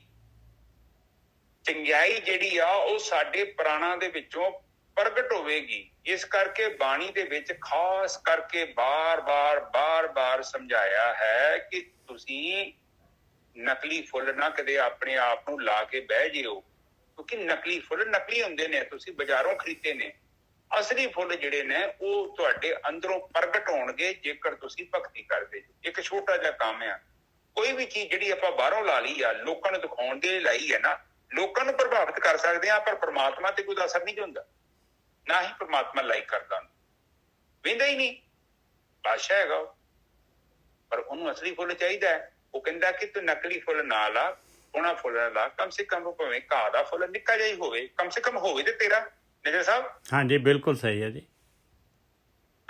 ਕਲੇਮ ਤੇ ਕਰਨਾ ਕਿ ਮੇਰਾ ਵਾ, ਪਰ ਹੈ ਨਹੀਂ ਤੇਰਾ। ਬੜਾ ਸੋਹਣਾ ਫੁੱਲ ਚੁੱਕੀ ਫਿਰਦਾ, ਪਰ ਜਿਹਦਾ ਚੁੱਕੀ ਫਿਰਦਾ ਉਹਦਾ। ਤੋ ਇਹ ਗੱਲਾਂ ਜਿਹੜੀਆਂ ਹੁੰਦੀਆਂ, ਆਪ ਜਸਟ ਸੋਚੋ, ਇੱਕ ਛੋਟੀ ਜਿਹੀ ਗੱਲ, ਤੁਹਾਡੇ ਕੱਪੜੇ ਜਿੱਦਾਂ ਦੇ ਮਰਜੀ ਤੁਸੀਂ ਪਾਏ ਜਾਓ, ਤੁਸੀਂ ਕਿਸੇ ਦੇ ਮੰਗਵੇਂ ਕੱਪੜੇ ਪਾ ਕੇ ਵੇਖ ਲਓ, ਜੁੱਤੀ ਮੰਗਵੀਂ ਪਾ ਕੇ ਵੇਖ ਲਓ, ਰੌਲਾ ਪੈ ਜਾਂਦਾ ਹੁੰਦਾ ਸਰੀਰ। ਬੇਸ਼ੱਕ ਤੁਸੀਂ ਵਿਆਹ ਵੇਖਿਆ, ਪਰ ਤੁਹਾਡੇ ਦਿਮਾਗ ਤੇ ਟੈਨਸ਼ਨ ਪਈ ਰਹਿਣੀ ਹੈ ਕਿ ਇਹ ਸੂਟ ਮੇਰਾ ਨਹੀਂ ਹੈ। ਨਿਜੋ ਸਾਹਿਬ, ਸਹੀ ਗੱਲ ਹੈ, ਬਿਲਕੁਲ ਸਹੀ ਹੈ ਜੀ। ਆਪ ਜਸਟ ਸੋਚੋ ਕਿ ਕਿਸੇ ਦੀ ਚੀਜ਼ ਦਾ ਕੀ ਅਸਰ ਹੈ ਸਾਡੇ ਜੀਵਨ। ਇੱਕ ਤੁਹਾਡਾ ਜਿਹੜਾ ਚਿੱਤ ਆ, ਤੁਹਾਡਾ ਮਨ ਹੈ, ਇੱਕ ਸੂਟ ਨੂੰ ਐਕਸੈਪਟ ਨਹੀਂ ਕਰ ਰਿਹਾ, ਉਹ ਕਹਿੰਦਾ ਨਹੀਂ ਹੈ ਤੇਰਾ, ਪਤਾ ਹੈ ਨਾ, ਜਿਹੜਾ ਤੁਹਾਡਾ ਹੈ ਉੱਥੇ ਵੇਖੋ, ਉਹਨੂੰ ਪਤਾ ਹੈ ਮੇਰਾ। ਤੋ ਇਹ ਚੀਜ਼ਾਂ ਬੜੀਆਂ ਇੰਪੋਰਟੈਂਟ ਨੇ, ਤੋ ਇਹ ਚੀਜ਼ ਤੇ ਧਿਆਨ ਦੇਣਾ ਆਪਾਂ। ਹਾਂਜੀ, ਉਹ ਕਹਿੰਦੇ ਨੇ ਫਿਰ ਹੋ ਕੇ ਆਪਾਂ ਤੁਕਤੀ ਆ ਜਾਂਦੇ ਆ, ਕਰ ਕਿਰਪਾ ਪ੍ਰਭ ਸਾਧ ਸੰਗ ਮੇਲੇ, ਨਾ ਕੋਈ ਸਾਥੀ ਨਾ ਕੋਈ ਬੇਲੀ। ਕਹਿੰਦੇ ਸਾਥੀ ਵੀ ਕੋਈ ਨਹੀਂ ਹੈਗਾ, ਨਾ ਕੋਈ ਸਾਡਾ ਬੇਲੀ ਹੈ। ਕਿਉਂ ਨਹੀਂ ਬੇਲੀ ਕੋਈ? ਹੁਣ ਕਹਿੰਦੇ ਨਾ ਕੋਈ ਸਾਥੀ ਨਾ ਕੋਈ ਬੇਲੀ, ਕਰ ਕਿਰਪਾ ਪ੍ਰਭ ਸਾਧ। ਹਾਂ, ਇਹ ਅੱਗੇ ਅਗਲੀ ਹੈਗੀ ਜੀ, ਇਹ ਹੈ ਵਿਦਣ ਖੂਹੀ ਮੁੰਦ ਕੇਲੀ, ਨਾ ਕੋ ਸਾਥੀ ਨਾ ਕੋ ਬੇਲੀ। ਕਹਿੰਦੇ ਮੈਂ ਖੂਹ ਦੇ ਵਿੱਚ ਹੈਗੀ ਹਾਂ, ਔਰ ਮੇਰੇ ਕੋਲ ਨਾਮ ਤਨ ਵੀ ਨਹੀਂ ਹੈਗਾ, ਮੈਂ ਬਹੁਤ ਹੀ ਜਿਹੜੀ ਹੈਗੀ ਨਿਰਤਨ ਹੈਗੀ ਹਾਂ, ਔਰ ਕੱਲੀ ਵੀ ਹੈਗੀ ਹਾਂ, ਮੇਰਾ ਕੋਈ ਸਾਥੀ ਨਹੀਂ, ਮੇਰਾ ਕੋਈ ਬੇਲੀ ਨਹੀਂ ਹੈ। ਜਦ ਇਸ ਤਰ੍ਹਾਂ ਪੁਕਾਰ ਹੁੰਦੀ ਹੈ ਤੇ ਪਰਮਾਤਮਾ ਕਿਰਪਾ ਕਰ ਦਿੰਦਾ ਹੈ। ਕਰ ਕਿਰਪਾ ਪ੍ਰਭ ਸਾਧ ਸੰਗ ਮੇਲੀ, ਪ੍ਰਭੂ ਨੇ ਸਾਧ ਸੰਗਤ ਦੇ ਨਾਲ ਮਿਲਾ ਦਿੱਤਾ। ਸਾਧ ਸੰਗਤ ਤੋਂ ਪਤਾ ਲੱਗ ਗਿਆ ਭਾਈ ਤੇਰਾ ਸਾਥੀ ਤਾਂ ਤੇਰੇ ਨਾਲ ਹੀ ਆ, ਤੂੰ ਹੀ ਬਾਹਰ ਤੁਰੀ ਫਿਰਦੀ ਆ। ਜਾਂ ਫਿਰ ਦੇਖਾਂ ਤਾਂ ਮੇਰਾ ਅੱਲੋ ਬੇਲੀ, ਫਿਰ ਜਿਹੜਾ ਹੈਗਾ ਪਤਾ ਲੱਗ ਗਿਆ ਭਾਈ ਮੇਰਾ ਬੇਲੀ ਤਾਂ ਮੇਰੇ ਨਾਲ ਆ, ਮੇਰਾ ਪ੍ਰੀਤਮ ਤਾਂ ਮੇਰੇ ਨਾਲ ਆ, ਮੈਂ ਹੀ ਜਿਹੜੀ ਹੈਗੀ ਆ ਉਹ ਤਾਂ ਸੇਜ ਤੇ ਬੈਠਾ, ਮੈਂ ਬਾਹਰ ਘੁੰਮ ਰਹੀ ਹਾਂ। ਧਨ ਵਾਂਢੀ ਪ੍ਰਦੇਸ ਨਿਵਾਸੀ, ਧਨ ਤਾਂ ਵਾਂਢੇ ਤੁਰੀ ਫਿਰਦੀ ਆ, ਪਰਮਾਤਮਾ ਅੰਦਰ ਘਰ ਦੇ ਬੈਠਾ ਹੋਇਆ। ਹਾਂਜੀ ਵੀਰ ਜੀ, ਬਿਲਕੁਲ ਠੀਕ ਹੈ। ਉੱਪਰ ਕਹਿੰਦੇ ਨੇ ਕਿ ਸੰਸਾਰ ਰੂਪੀ ਖੂਹੀ ਚ ਮੈਂ ਇਕੱਲੀ ਆ, ਉੱਥੇ ਕਹਿੰਦੇ ਆ ਕਿ ਨਾ ਤੇ ਮੇਰਾ ਕੋਈ ਸਾਥੀ ਤੇ ਨਾ ਮੇਰਾ ਕੋਈ ਬੇਲੀ। ਇਹ ਸੰਸਾਰ ਏਦਾਂ ਦਾ ਹੀ ਆ। ਫਿਰ ਅਗਲੇ ਬੰਨੇ ਕਹਿ ਰਹੇ ਨੇ ਕਰ ਕਿਰਪਾ ਪ੍ਰਭ ਸਾਧ ਸੰਗ ਮੇਲੀ। ਹੁਣ ਕਹਿੰਦੇ ਸੰਗਤ ਏਦਾਂ ਦੀ ਮਿਲ ਗਈ, ਕਿਰਪਾ ਪਰਮਾਤਮਾ ਦੀ ਹੋਈ। ਇਹ ਵੀ ਜਿਹੜੀ ਸੰਗਤ ਆ ਬਿਨਾਂ ਕਰਮਾਂ ਦੇ ਨਹੀਂ ਪ੍ਰਾਪਤ ਹੋ ਸਕਦੀ। ਪਹਿਲਾਂ ਵੀ ਆਪਾਂ ਵਿਚਾਰ ਕੀਤੀ ਆ, ਸਕੂਲ ਦੇ ਵਿੱਚ ਫ੍ਰੀ ਐਡਮਿਸ਼ਨ ਨਹੀਂ ਜੋ ਹੁੰਦੀ, ਉੱਥੇ ਦਾਖਲਾ ਦੇਣਾ ਪੈਂਦਾ। ਜੇ ਤੁਹਾਡੇ ਕੋਲ ਯੂਨੀਫਾਰਮ ਚਾਹੀਦੀ ਆ, ਤੁਹਾਡੇ ਕੋਲ ਬੂਟ ਚਾਹੀਦੇ, ਕਿ ਤੁਹਾਡੇ ਕੋਲ 2-4 ਕਿਤਾਬਾਂ ਵੀ ਚਾਹੀਦੀਆਂ। ਔਰ ਉਸ ਤੋਂ ਪਹਿਲਾਂ ਵੀ ਉਹ ਅੱਜ ਮੈਂ ਉੱਥੇ ਬੱਚਿਆਂ ਦੀ ਨਿਕਲ ਗਿਆ, ਮੈਂ ਫੀਸ ਦਿੱਤੀ ਤੇ ਉੱਥੇ ਇੱਕ ਬੱਚਾ ਉਹ ਕਹਿੰਦਾ ਕਿ ਮੇਰਾ ਮੁੰਡਾ ਥੋੜਾ ਸਲੋ ਆ, ਤੇ ਮੈਂ ਉੱਥੇ ਤੁਹਾਡੇ ਲਾਗੇ ਤੇ ਸਕੂਲ ਹੈਗਾ, ਤੁਸੀਂ ਉੱਥੇ ਐਡਮਿਸ਼ਨ ਕਰਾ ਦਿਓ। ਉਹ ਕਹਿੰਦੇ ਨਹੀਂ ਵੀਰ ਜੀ, ਉਹ ਕਹਿੰਦੇ ਆ ਕਿ ਤੁਹਾਡੇ ਬੱਚੇ ਦੇ 17 ਨੰਬਰ ਆਏ, ਸਾਨੂੰ ਘੱਟੋ ਘੱਟ 20 ਨੰਬਰ ਚਾਹੀਦੇ। ਇਹਦਾ ਮਤਲਬ ਕਿ ਛੋਟੇ ਜਿਹੇ ਸਕੂਲ ਚ ਐਡਮਿਸ਼ਨ ਲੈਣ ਲਈ ਛੋਟਾ ਜਿਹਾ ਬੱਚਾ ਪਹਿਲੀ ਕਲਾਸ ਆਪਣੀ ਦੂਜੀ ਕਲਾਸ ਚ ਚਲੇ ਨੇ ਜਾਣਾ, ਉਹਦੀ ਕਹਿੰਦੇ ਰਿਕੁਆਇਰਮੈਂਟ ਹੈਗੀ ਹੈ। ਤੇ ਇੱਥੇ ਬ੍ਰਹਮ ਵਿਦਿਆ ਜੇਕਰ ਆਪਾਂ ਪ੍ਰਾਪਤ ਕਰ ਰਹੇ ਹਾਂ, ਇਹ ਵੀ ਉਹਦੀ ਕਿਰਪਾ ਵਾ, ਕਿਉਂਕਿ ਉਹਦੀ ਕਿਰਪਾ ਤੋਂ ਬਿਨਾਂ ਤੇ ਕੁਝ ਵੀ ਨਹੀਂ ਹੋਣਾ। ਔਰ ਖਾਸ ਕਰਕੇ ਜਿਹੜੀ ਸੰਗਤ ਤੇ ਪਰਮਾਤਮਾ ਦੀ ਕਿਰਪਾ ਤੋਂ ਬਿਨਾਂ ਨਹੀਂ ਪ੍ਰਾਪਤ ਹੋ ਸਕਦਾ। ਇਹ ਬਿਲਕੁਲ ਸੱਚ ਹੈਗਾ ਜੀ, ਇਹ ਪ੍ਰਤੱਖ। ਜੇ ਅੱਜ ਦੀ ਡੇਟ ਤੇ ਤੁਸੀਂ ਕੋਈ ਭਗਤੀ ਕਰ ਰਹੇ ਹੋ, ਬੰਦਗੀ ਕਰ ਰਹੇ ਹੋ, ਪਰਮਾਤਮਾ ਨੂੰ ਯਾਦ ਕਰ ਰਹੇ ਜੋ, ਇਹਦਾ ਮਤਲਬ ਕਿ ਤੁਹਾਡਾ ਕੋਈ ਪੂਰਵਲਾ ਕਰਮ ਹੈ। ਬਾਣੀ ਚ ਖੁਦ ਲਿਖਿਆ, ਕੋਟਨ ਮੇਂ ਇੱਕ, ਕੋਟਣਾ ਦੇ ਵਿੱਚ ਇੱਕ ਬੰਦਾ ਹੈ, ਗੁਰੂਆਂ ਚ ਇੱਕ ਬੰਦਾ ਹੁੰਦਾ ਹੈ। ਜੇ ਆਪਾਂ ਇੰਨੀ ਸ਼ੁੱਧ ਜੇ ਭਗਤੀ ਕਰ ਰਹੇ ਹਾਂ, ਇੰਨੀ ਸ਼ੁੱਧ ਆਪਾਂ ਸੰਗਤ ਕਰ ਰਹੇ ਹਾਂ, ਇਹਦਾ ਮਤਲਬ ਕਿ ਪ੍ਰਮਾਤਮਾ ਦੀ ਕਿਰਪਾ ਤੋਂ ਬਿਨਾਂ ਕੁਝ ਵੀ ਨਹੀਂ ਹੋ ਸਕਦਾ। ਜੋ ਪ੍ਰਮਾਤਮਾ ਨੇ ਸਾਨੂੰ ਬਖਸ਼ਿਸ਼ ਕੀਤੀ ਆ, ਸਾਡੀ ਝੋਲੀ ਚ ਪਾਈ ਆ। ਔਰ ਸਭ ਤੋਂ ਵੱਡੀ ਗੱਲ ਹੈ, ਉਹ ਕਹਿ ਰਹੇ ਨੇ, ਦੇਖੋ ਇਹ ਚੀਜ਼ ਨੂੰ ਉੱਤੇ ਤਸਦੀਕ ਕਰ ਰਹੇ ਨੇ, ਕਰ ਕਿਰਪਾ ਪ੍ਰਭ ਸਾਧ ਸੰਗ ਮੇਲੀ, ਕਿ ਮੇਰੇ ਤੇ ਮਿਹਰ ਕੀਤੀ ਪ੍ਰਮਾਤਮਾ ਨੇ, ਮੈਨੂੰ ਉਹਨਾਂ ਲੋਕਾਂ ਦੀ ਸੰਗਤ ਦੇ ਦਿੱਤੀ ਜਿੱਥੇ ਮੈਨੂੰ ਗਿਆਨ ਦਾ ਪਤਾ ਲੱਗ ਗਿਆ। ਮੈਨੂੰ ਪਤਾ ਲੱਗ ਗਿਆ ਕਿ ਮੈਂ ਤਾਂ ਹਨੇਰੇ ਕਮਰੇ ਚ ਬੈਠਾ, ਉੱਥੇ ਇੱਕ ਸੁੱਚ ਲੱਗਾ ਹੈ, ਉਹ ਸੁੱਚ ਦੇ ਵਿੱਚ ਸੁੱਚ ਨੂੰ ਚਾਲੂ ਕਰਨ ਦੇ ਨਾਲ ਬਲਬ ਜਗੇਗਾ। ਪਰ ਮੈਂ ਜਿੱਥੇ ਹਨੇਰੇ ਚੀਜ਼ਾਂ ਲੱਭਣ ਦਿਆਂ ਸੀ, ਮੈਨੂੰ ਪਤਾ ਨਹੀਂ ਲੱਗਣ ਦਿਆ ਕੀ ਕਰਨਾ ਕੀ ਨਹੀਂ ਕਰਨਾ, ਕੀ ਪੜ੍ਹਨਾ ਕੀ ਛੱਡਣਾ। ਤੇ ਜਦੋਂ ਬਲਬ ਚਾਲੂ ਕੀਤਾ, ਲਾਈਟ ਹੋ ਗਈ, ਪ੍ਰਕਾਸ਼ ਹੋ ਗਿਆ, ਮੈਨੂੰ ਗਿਆਨ ਹੋ ਗਿਆ, ਮੇਰਾ ਆਪਣਾ ਗਿਆਨ ਪ੍ਰਗਟ ਹੋ ਗਿਆ। ਹਾਂਜੀ ਨਿਜੋ ਸਾਹਿਬ। ਵਾਟ ਹਮਾਰੀ ਖਰੀ ਉਡੀਣੀ, ਕਹਿੰਦੇ ਵਾਟ ਜਿਹੜੀ ਹੈਗੀ ਇਹ ਰਸਤਾ ਜਿਹੜਾ ਹੈਗਾ ਇਹ ਜਿਹੜਾ ਹੈਗਾ ਇੱਕਦਮ ਜਿਹੜਾ ਹੈਗਾ ਪੜਾਕਾ ਤਾਂ ਪੈਣਾ ਨਹੀਂ ਹੈ ਪਾਏ ਕਿ ਬਈ ਸਿਰ ਤੇ ਹੱਥ ਰੱਖ ਦਿੱਤਾ ਸੰਗਤ ਨੇ ਤੇ ਜਿਹੜਾ ਹੈਗਾ ਦਸਮ ਦੁਆਰ ਖੁੱਲ ਗਿਆ, ਐਵੇਂ ਦੀ ਗੱਲ ਤਾਂ ਹੋਣੀ ਨਹੀਂ ਹੈ। ਸੰਗਤ ਨੇ ਤਾਂ ਵਾਟ ਦੱਸਣੀ ਹੈ ਤੇ ਤੁਰਨਾ ਤਾਂ ਪੈਣਾ ਹੈ ਭਾਈ। ਵਾਟ ਹਮਾਰੀ ਖਰੀ ਉਡੀਣੀ, ਖਰੀ ਉਡੀਣੀ ਮਤਲਬ ਕੀ ਹੁੰਦਾ ਹੈ ਬਈ?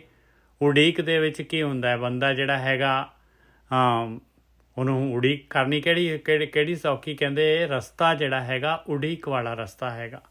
ਇਹਦੇ ਵਿੱਚ ਜਿਹੜਾ ਹੈਗਾ ਇਹ ਰਸਤੇ ਦੇ ਵਿੱਚ ਜਿਹੜਾ ਹੈਗਾ ਇਹ ਇੱਕਦਮ ਪ੍ਰਾਪਤੀ ਨਹੀਂ ਹੋਣੀ ਇਹਦੇ ਰਸਤੇ ਦੇ ਵਿੱਚ। ਇਹਦੇ ਵਿੱਚ ਜਿਹੜਾ ਹੈਗਾ ਥੋੜੀ ਤੈਨੂੰ ਜਿਹੜੀ ਹੈਗੀ ਚਿੰਤਾ ਸੋਚ ਰਹਿਣੀ ਆ ਤੇਰੇ ਅੰਦਰ ਜਿਹੜੀ ਹੈਗੀ ਆ। ਵਾਟ ਆ ਕਿਉਂਕਿ ਇਹ ਰਸਤਾ ਹੈਗਾ ਔਰ ਇਹ ਚੜ੍ਹਾਈ ਦਾ ਰਸਤਾ ਹੈ, ਉੱਪਰ ਨੂੰ ਜਾਣ ਵਾਲਾ ਰਸਤਾ ਹੈਗਾ। ਸਲੋ ਇਹਦੇ ਵਿੱਚ ਪ੍ਰੋਗਰੈਸ ਜਿਹੜੀ ਹੈ ਸਲੋ ਹੋਣੀ ਹੈ। ਇਹ ਕੋਈ ਥੱਲੇ ਡਿੱਗਣ ਵਾਲਾ ਤਾਂ ਰਸਤਾ ਹੈ ਨਹੀਂਗਾ। ਵਾਟ ਹਮਾਰੀ ਖਰੀ ਉਡੀਣੀ। ਔਰ ਇੱਕ ਗੱਲ ਹੋਰ ਯਾਦ ਰੱਖ ਲਾ, ਖੰਨਿਓ ਤਿੱਖੀ ਬਹੁਤ ਪੀਣੀ। ਕਹਿੰਦੇ ਇਹ ਜਿਹੜਾ ਹੈਗਾ ਖੰਡੇ ਦੀ ਧਾਰ ਦੇ ਉੱਤੇ, ਜਿਵੇਂ ਕੋਈ ਤੇਜ਼ ਧਾਰ ਹੈ, ਧਾਰ ਦੇ ਉੱਤੇ ਤੁਰਨ ਵਾਲੀ ਗੱਲ ਹੈ, ਬਹੁਤ ਹੀ ਪਤਲੀ ਹੈਗੀ। ਕਹਿੰਦੇ ਭਾਈ ਇੱਥੇ ਤਾਂ ਭਾਈ ਇਹ ਕੀੜੀ ਵੀ ਨਹੀਂ ਤੁਰ ਸਕਦੀ ਇਹਦੇ ਉੱਤੇ। ਖੰਨਿਓ ਤਿੱਖੀ ਬਹੁਤ ਪੀਣੀ। ਬਸ ਸਟੈਪ ਇੰਨੀ ਮਾਇਆ ਤੇਜ਼ ਹੈ, ਇੰਨੀ ਮਾਇਆ ਸਟਰੋਂਗ ਹੈਗੀ, ਫਟਾਫਟ ਥੱਲੇ ਡੇਗਦੀ ਹੈ। ਐਸਾ ਰਸਤਾ ਹੈਗਾ। ਫਰੀਦ ਜੀ ਉਹਦੀ ਜਿਹੜੀ ਹੈਗੀ ਗਵਾਹੀ ਦੇ ਰਹੇ ਆ। ਵਾਟ ਹਮਾਰੀ ਖਰੀ ਉਡੀਣੀ, ਖੰਨਿਓ ਤਿੱਖੀ ਬਹੁਤ ਪੀਣੀ। ਉਸ ਉੱਪਰ ਹੈ ਮਾਰਗ ਮੇਰਾ। ਕਹਿੰਦੇ ਉਹਦੇ ਉੱਤੇ ਮੇਰਾ ਰਸਤਾ ਆ ਭਾਈ, ਖੰਡੇ ਦੀ ਧਾਰ ਦੇ ਉੱਤੇ। ਉਸ ਉੱਪਰ ਹੈ ਮਾਰਗ ਮੇਰਾ। ਸ਼ੇਖ ਫਰੀਦਾ ਪੰਥ ਸਮਾਰ ਸਵੇਰਾ। ਸ਼ੇਖ ਫਰੀਦਾ ਹੈ ਮੇਰੇ ਮਨਾ, ਤੁਰ ਪਾ, ਰਸਤੇ ਤੇ ਹੋ ਜਾ, ਬਸ ਆਪੇ ਸਵੇਰਾ ਆ ਜਾਊਗਾ। ਤੂੰ ਹੁਣ ਤੈਨੂੰ ਵਧੀਆ ਜਿਹੜਾ ਹੈਗਾ ਇਨਸਾਨ ਦੀ ਜੂਨ ਮਿਲੀ ਹੋਈ ਹੈ, ਸਾਰਾ ਕੁਛ ਹੈਗਾ, ਤੇ ਆਪਣੀ ਬਾਟ ਤੇ ਤੁਰ। ਹੁਣ ਤੂੰ ਬਾਟ ਤੇ ਹੀ ਚੰਗਾ ਲੱਗਦਾ ਹੈ।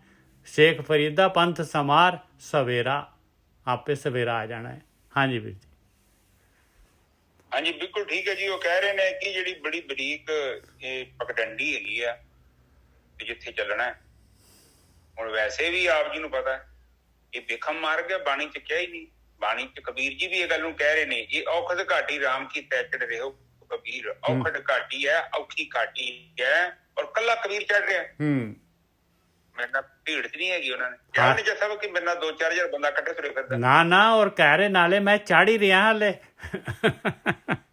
ਅਜੇ ਹੁਣ ਤਾਂ ਪ੍ਰੋਸੈਸ ਹੀ ਆ, ਮੈਂ ਛੱਡ ਰਿਹਾ, ਜ਼ੋਰ ਲੱਗਣ ਦਿਆ ਮੇਰਾ। ਹੁਣ ਤੁਸੀਂ ਹਾਈਟ ਤੇ ਚੜ ਕੇ ਵੇਖੋ, ਕਿਤੇ ਉਚਾਈ ਤੇ ਚੜੋ। ਜਦੋਂ ਆਪਾਂ 200-400 ਫੁੱਟ ਤੁਰਦੇ ਆ ਨਾ ਤੇ ਨਾਸਾਂ ਚ ਧੂਆਂ ਬਾਹਰ ਆ ਜਾਂਦਾ ਬੰਦੇ ਦੇ, ਨਾਸਾਂ ਫੁੱਲ ਜਾਂਦੀਆਂ, ਜ਼ੋਰ ਲੱਗਦਾ। ਉੱਪਰ ਨੂੰ ਚੜ੍ਹਨ ਲਈ ਜ਼ੋਰ ਲੱਗੂਗਾ, ਉੱਤਰ ਲਈ ਕੋਈ ਜ਼ੋਰ ਨਹੀਂ। ਵੇਖੋ ਆਪਣੇ ਆਪ ਹੀ ਤੁਸੀਂ ਭੱਜੇ ਜਾਣਾ। ਤਾਂ ਇਹ ਚੀਜ਼ ਨੂੰ ਆਪਾਂ ਵਿਚਾਰ ਕਰਨੀ ਆ। ਉਹ ਕਹਿੰਦੇ ਆ ਕਿ ਪਰ ਇੱਕ ਗੱਲ ਹੈਗੀ ਆ, ਹੈ ਮੇਰੀ ਜ਼ਿੰਦਗੀ ਚ ਹਨੇਰਾ ਵਾ ਪਰ ਸਵੇਰਾ ਜ਼ਰੂਰ ਹੋਣਾ, ਕਿਉਂਕਿ ਪ੍ਰਕਿਰਤੀ ਦਾ ਨਿਯਮ ਆ, ਰਾਤ ਤੋਂ ਬਾਅਦ ਸਵੇਰਾ ਹੋਣਾ। ਤੇ ਜਦੋਂ ਮੈਨੂੰ ਪਤਾ ਲੱਗ ਗਿਆ ਮੈਂ ਹਨੇਰੇ ਚ ਬੈਠਾ ਤੇ ਸਵੇਰਾ ਜ਼ਰੂਰ ਹੋਵੇ। ਇਹੋ ਸਾਡਾ ਜੀਵਨ ਹੈ। ਬੁੱਲਿਆ ਰੱਬ ਦਾ ਕੀ ਪਾਉਣਾ, ਇੱਧਰੋਂ ਪੁੱਟਣਾ ਤੇ ਇੱਧਰੋਂ ਲਾਉਣਾ, ਗਲਤ ਚੀਜ਼ ਚੋਂ ਪੁੱਟ ਕੇ ਆਪਾਂ ਚੰਗੀ ਜਗ੍ਹਾ ਚ ਲਾਉਣਾ। ਇਹੋ ਹੀ ਹੈ ਪ੍ਰਮਾਤਮਾ ਨੂੰ ਪਾਉਣਾ। ਹੋਰ ਪ੍ਰਮਾਤਮਾ ਨੂੰ ਪਾਉਣਾ ਕਦ ਹੈ? ਪ੍ਰਮਾਤਮਾ ਨੂੰ ਸਾਡੇ ਪਾਠ ਪੂਠ ਨਹੀਂ ਚਾਹੀਦੇ, ਪਰ ਆਪਾਂ ਬੜੇ ਖੁਸ਼ ਹੁੰਦੇ ਆ ਕਿ 2-4 ਪਾਠ ਪੜ੍ਹੇ ਆ ਤੇ ਪ੍ਰਮਾਤਮਾ ਬੜਾ ਖੁਸ਼ ਆ। ਨਹੀਂ ਚਾਹੀਦੇ ਪ੍ਰਮਾਤਮਾ ਨੂੰ ਪਾਠ ਪੂਠ। ਉਹ ਕਹਿੰਦਾ ਕਿ ਤੂੰ ਕਰਦਾ ਕੀ ਆ, ਤੂੰ ਕਰਨ ਕੀ ਦਿਆਂ, ਤੇਰੀ ਜ਼ਿੰਦਗੀ ਦਾ ਮਕਸਦ ਕੀ ਹੈ ਬਈ, ਤੂੰ ਕਿੱਥੇ ਆ, ਤੇਰੇ ਪੱਲੇ ਕੀ ਹੈ, ਤੇਰੇ ਅੰਦਰ ਵਹਿੰਦੇ ਹੋ ਪ੍ਰਮਾਤਮਾ ਕਿ ਤੇਰੇ ਅੰਦਰ ਕੀ ਆ, ਤੂੰ ਅੰਦਰੋਂ ਕਿੱਦਾਂ ਦਾ ਇਨਸਾਨ ਹੈ, ਤੇਰੀ ਸੋਚ ਕੀ ਆ, ਤੇਰੇ ਜੀਵਨ ਦਾ ਲਕਸ਼ ਕੀ ਆ, ਉਹ ਤੇਰੇ ਜੀਵਨ ਚ ਧਰਮ ਹੈਗਾ ਕੋਈ, ਤੇਰੀ ਜ਼ਿੰਦਗੀ ਦੀ ਪ੍ਰਾਪਤੀ ਕੀ ਹੈ। ਤੇ ਆਹ ਧਰਮ ਆਪਾਂ ਬਣਾ ਛੱਡਿਆ ਤੇ ਬਹੁਤ ਸਸਤਾ ਵਾ, ਇੱਥੇ ਕੋਈ ਖਰਚਾ ਨਹੀਂ ਹੋਣਾ। ਬਿਲਕੁਲ ਇੱਥੇ ਬਿਲਕੁਲ ਚੀਪ, ਵੈਰੀ ਚੀਪ, ਸਸਤੀ ਪ੍ਰਾਈਸ। ਪਰ ਉਹ ਕਹਿੰਦੇ ਆ ਕਿ ਰਸਤਾ ਬਹੁਤ ਬਰੀਕ ਆ ਵੇਖੋ ਤੇ ਲਿਖਿਆ ਉਹਨਾਂ ਨੇ ਬਾਰ-ਬਾਰ, ਸ਼ੇਖ ਫਰੀਦ ਪੰਥ ਖੰਨਿਓ ਤਿੱਖੀ ਮਾਰਗ। ਹਾਂ ਖੰਨਿਓ ਤਿੱਖੀ ਆ, ਬੜਾ ਮਾਰਗ ਜਿਹੜਾ ਮੇਰਾ ਹੈਗਾ ਬਹੁਤ ਤਿੱਖੀ ਧਾਰ ਆ, ਉੱਥੇ ਚੱਲਣਾ ਪੈ ਰਿਹਾ। ਜਿੱਦਾਂ ਕਾਰ ਨਹੀਂ ਚਲਾਈ ਦੀ, ਮਾੜੀ ਜਿਹੀ ਅੱਖ ਚ ਮੱਕੀ ਨਹੀਂ ਤੇ ਗੱਡੀ ਇੱਧਰ ਉੱਧਰ ਚੱਲ ਜਾਂਦੀ ਆ, ਉਸੇ ਤਰ੍ਹਾਂ ਕਹਿੰਦੇ ਕਿ ਮੇਰੇ ਕੋਲ ਇੰਨਾ ਸਮਾਂ ਨਹੀਂ ਹੈਗਾ ਮੈਂ ਇੱਧਰ ਉੱਧਰ ਵੇਖ ਸਕਾਂ, ਮੈਂ ਆਪਣੇ ਮਾਰਗ ਦਾ ਧਿਆਨ ਰੱਖਦਾ। ਅੱਜ ਦੀ ਵਿਚਾਰ ਨੇ ਜੱਸਾ ਇੱਥੇ ਖਤਮ। ਹਾਂਜੀ ਬਿਲਕੁਲ, ਬਹੁਤ ਵਧੀਆ ਜੀ, ਬਹੁਤ ਕਮਾਲ ਹੈ। ਦੇਖੋ ਆਖਰੀ ਹੈਗਾ ਤੇ ਮਤਲਬ ਬਾਣੀ ਜਿਹੜੀ ਹੈਗੀ ਪੂਰੀ ਦੀ ਪੂਰੀ ਜਿਹੜੀ ਹੈਗੀ ਆ ਉਚਾਈ ਦੇ ਉੱਤੇ ਲੈ ਕੇ ਜਾ ਰਹੀ ਹੈ। ਹਾਂਜੀ ਵੀਰ ਜੀ। ਹਾਂਜੀ ਬਿਲਕੁਲ ਠੀਕ ਹੈ ਸਾਧ ਸੰਗਤ ਜੀ। 2 ਮਿੰਟ ਗੱਲਾਂ ਫਿਰ ਲਾਸਟ ਤੇ। ਸ਼ੁੱਧ ਚੇਤਨਾ ਨੂੰ ਪ੍ਰਗਟ ਕਰਨਾ ਹੈ, ਅਸ਼ੁੱਧ ਨੂੰ ਖਤਮ ਕਰਨਾ ਹੈ, ਵਨਨੈਸ ਚ ਜਾਣਾ ਹੈ। ਕਹਿਣ ਤੋਂ ਭਾਵ ਕਿ ਰਾਮ ਕਬੀਰਾ ਏਕ ਭੈ ਤੇ ਕੋਈ ਨਾ ਸਕੇ ਪਛਾਣੀ। ਉਸ ਅਵਸਥਾ ਦੇ ਵਿੱਚ ਪਰਮਾਤਮਾ ਦੇ ਨਾਲ ਇੱਕਮਿਕ ਹੋਣਾ ਸਾਡੇ ਜੀਵਨ ਦਾ ਮਕਸਦ ਹੈ।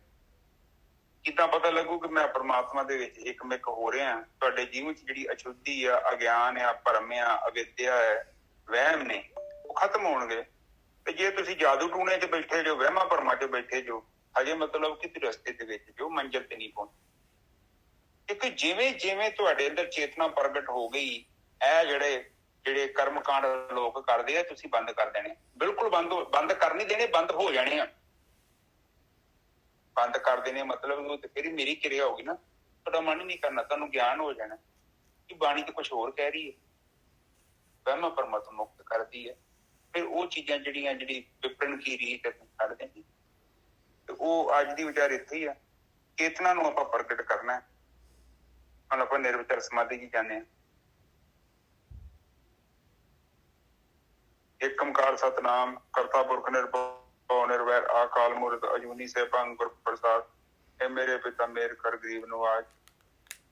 ਬਾਣੀ ਪੜ੍ਹਦਿਆਂ ਵਿਚਾਰ ਕਰਦਿਆਂ, ਬਾਣੀ ਸਰਵਣ ਕਰਦਿਆਂ ਅਨੇਕਾਂ ਪ੍ਰਕਾਰ ਦੀਆਂ ਭੁੱਲਾਂ ਹੋ ਗਈਆਂ, ਗਲਤੀਆਂ ਹੋ ਗਈਆਂ। ਨਿਦਾਨ ਬੱਚੇ ਸਮਝ ਕੇ ਮਾਫ਼ ਕਰੋ। ਅੱਗੇ ਤੋਂ ਸ਼ੁੱਧ ਤੇ ਸਪਸ਼ਟ ਬਾਣੀ ਪੜ੍ਹਨ ਦੀ ਆਗਿਆ ਬਖਸ਼ਣੀ। ਆਈਆਂ ਸੰਗਤਾਂ ਦੀ ਹਾਜ਼ਰੀ ਆਪਣੇ ਦਰ ਤੇ ਪ੍ਰਵਾਨ ਕਰਨੀ। ਘਰ ਵਿੱਚ ਸੁੱਖ ਸ਼ਾਂਤੀ ਬਖਸ਼ਣੀ। ਮੇਰੇ ਮਾਲਿਕ ਅਸੀਂ ਸਾਰੇ ਨਿਰਵਿਚਾਰ ਸਮਾਧੀ ਵਿੱਚ ਪ੍ਰਵੇਸ਼ ਕਰਨਾ ਚਾਹੁੰਦੇ ਹਾਂ। ਮਿਹਰ ਕਰੋ ਮੇਰੇ ਮਾਲਿਕ। ਵਾਹਿਗੁਰੂ ਜੀ ਕਾ ਖਾਲਸਾ, ਵਾਹਿਗੁਰੂ ਜੀ ਕੀ ਫਤਿਹ। ਵਾਹਿਗੁਰੂ ਵਾਹਿਗੁਰੂ ਵਾਹਿਗੁਰੂ ਵਾਹਿਗੁਰੂ ਵਾਹਿਗੁਰੂ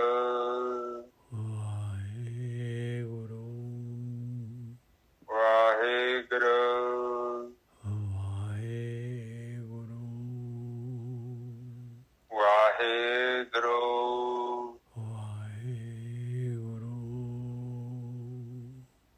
ਵਾਹਿਗੁਰੂ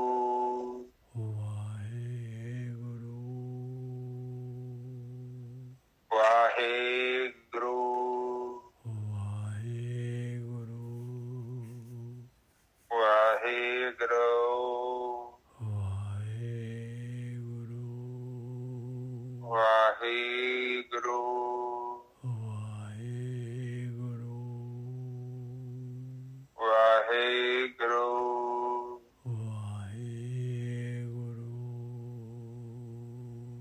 ਵਾਹਿਗੁਰੂ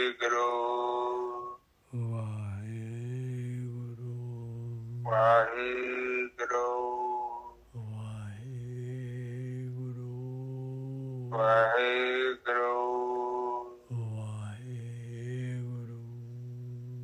ਵਾਹਿਗੁਰੂ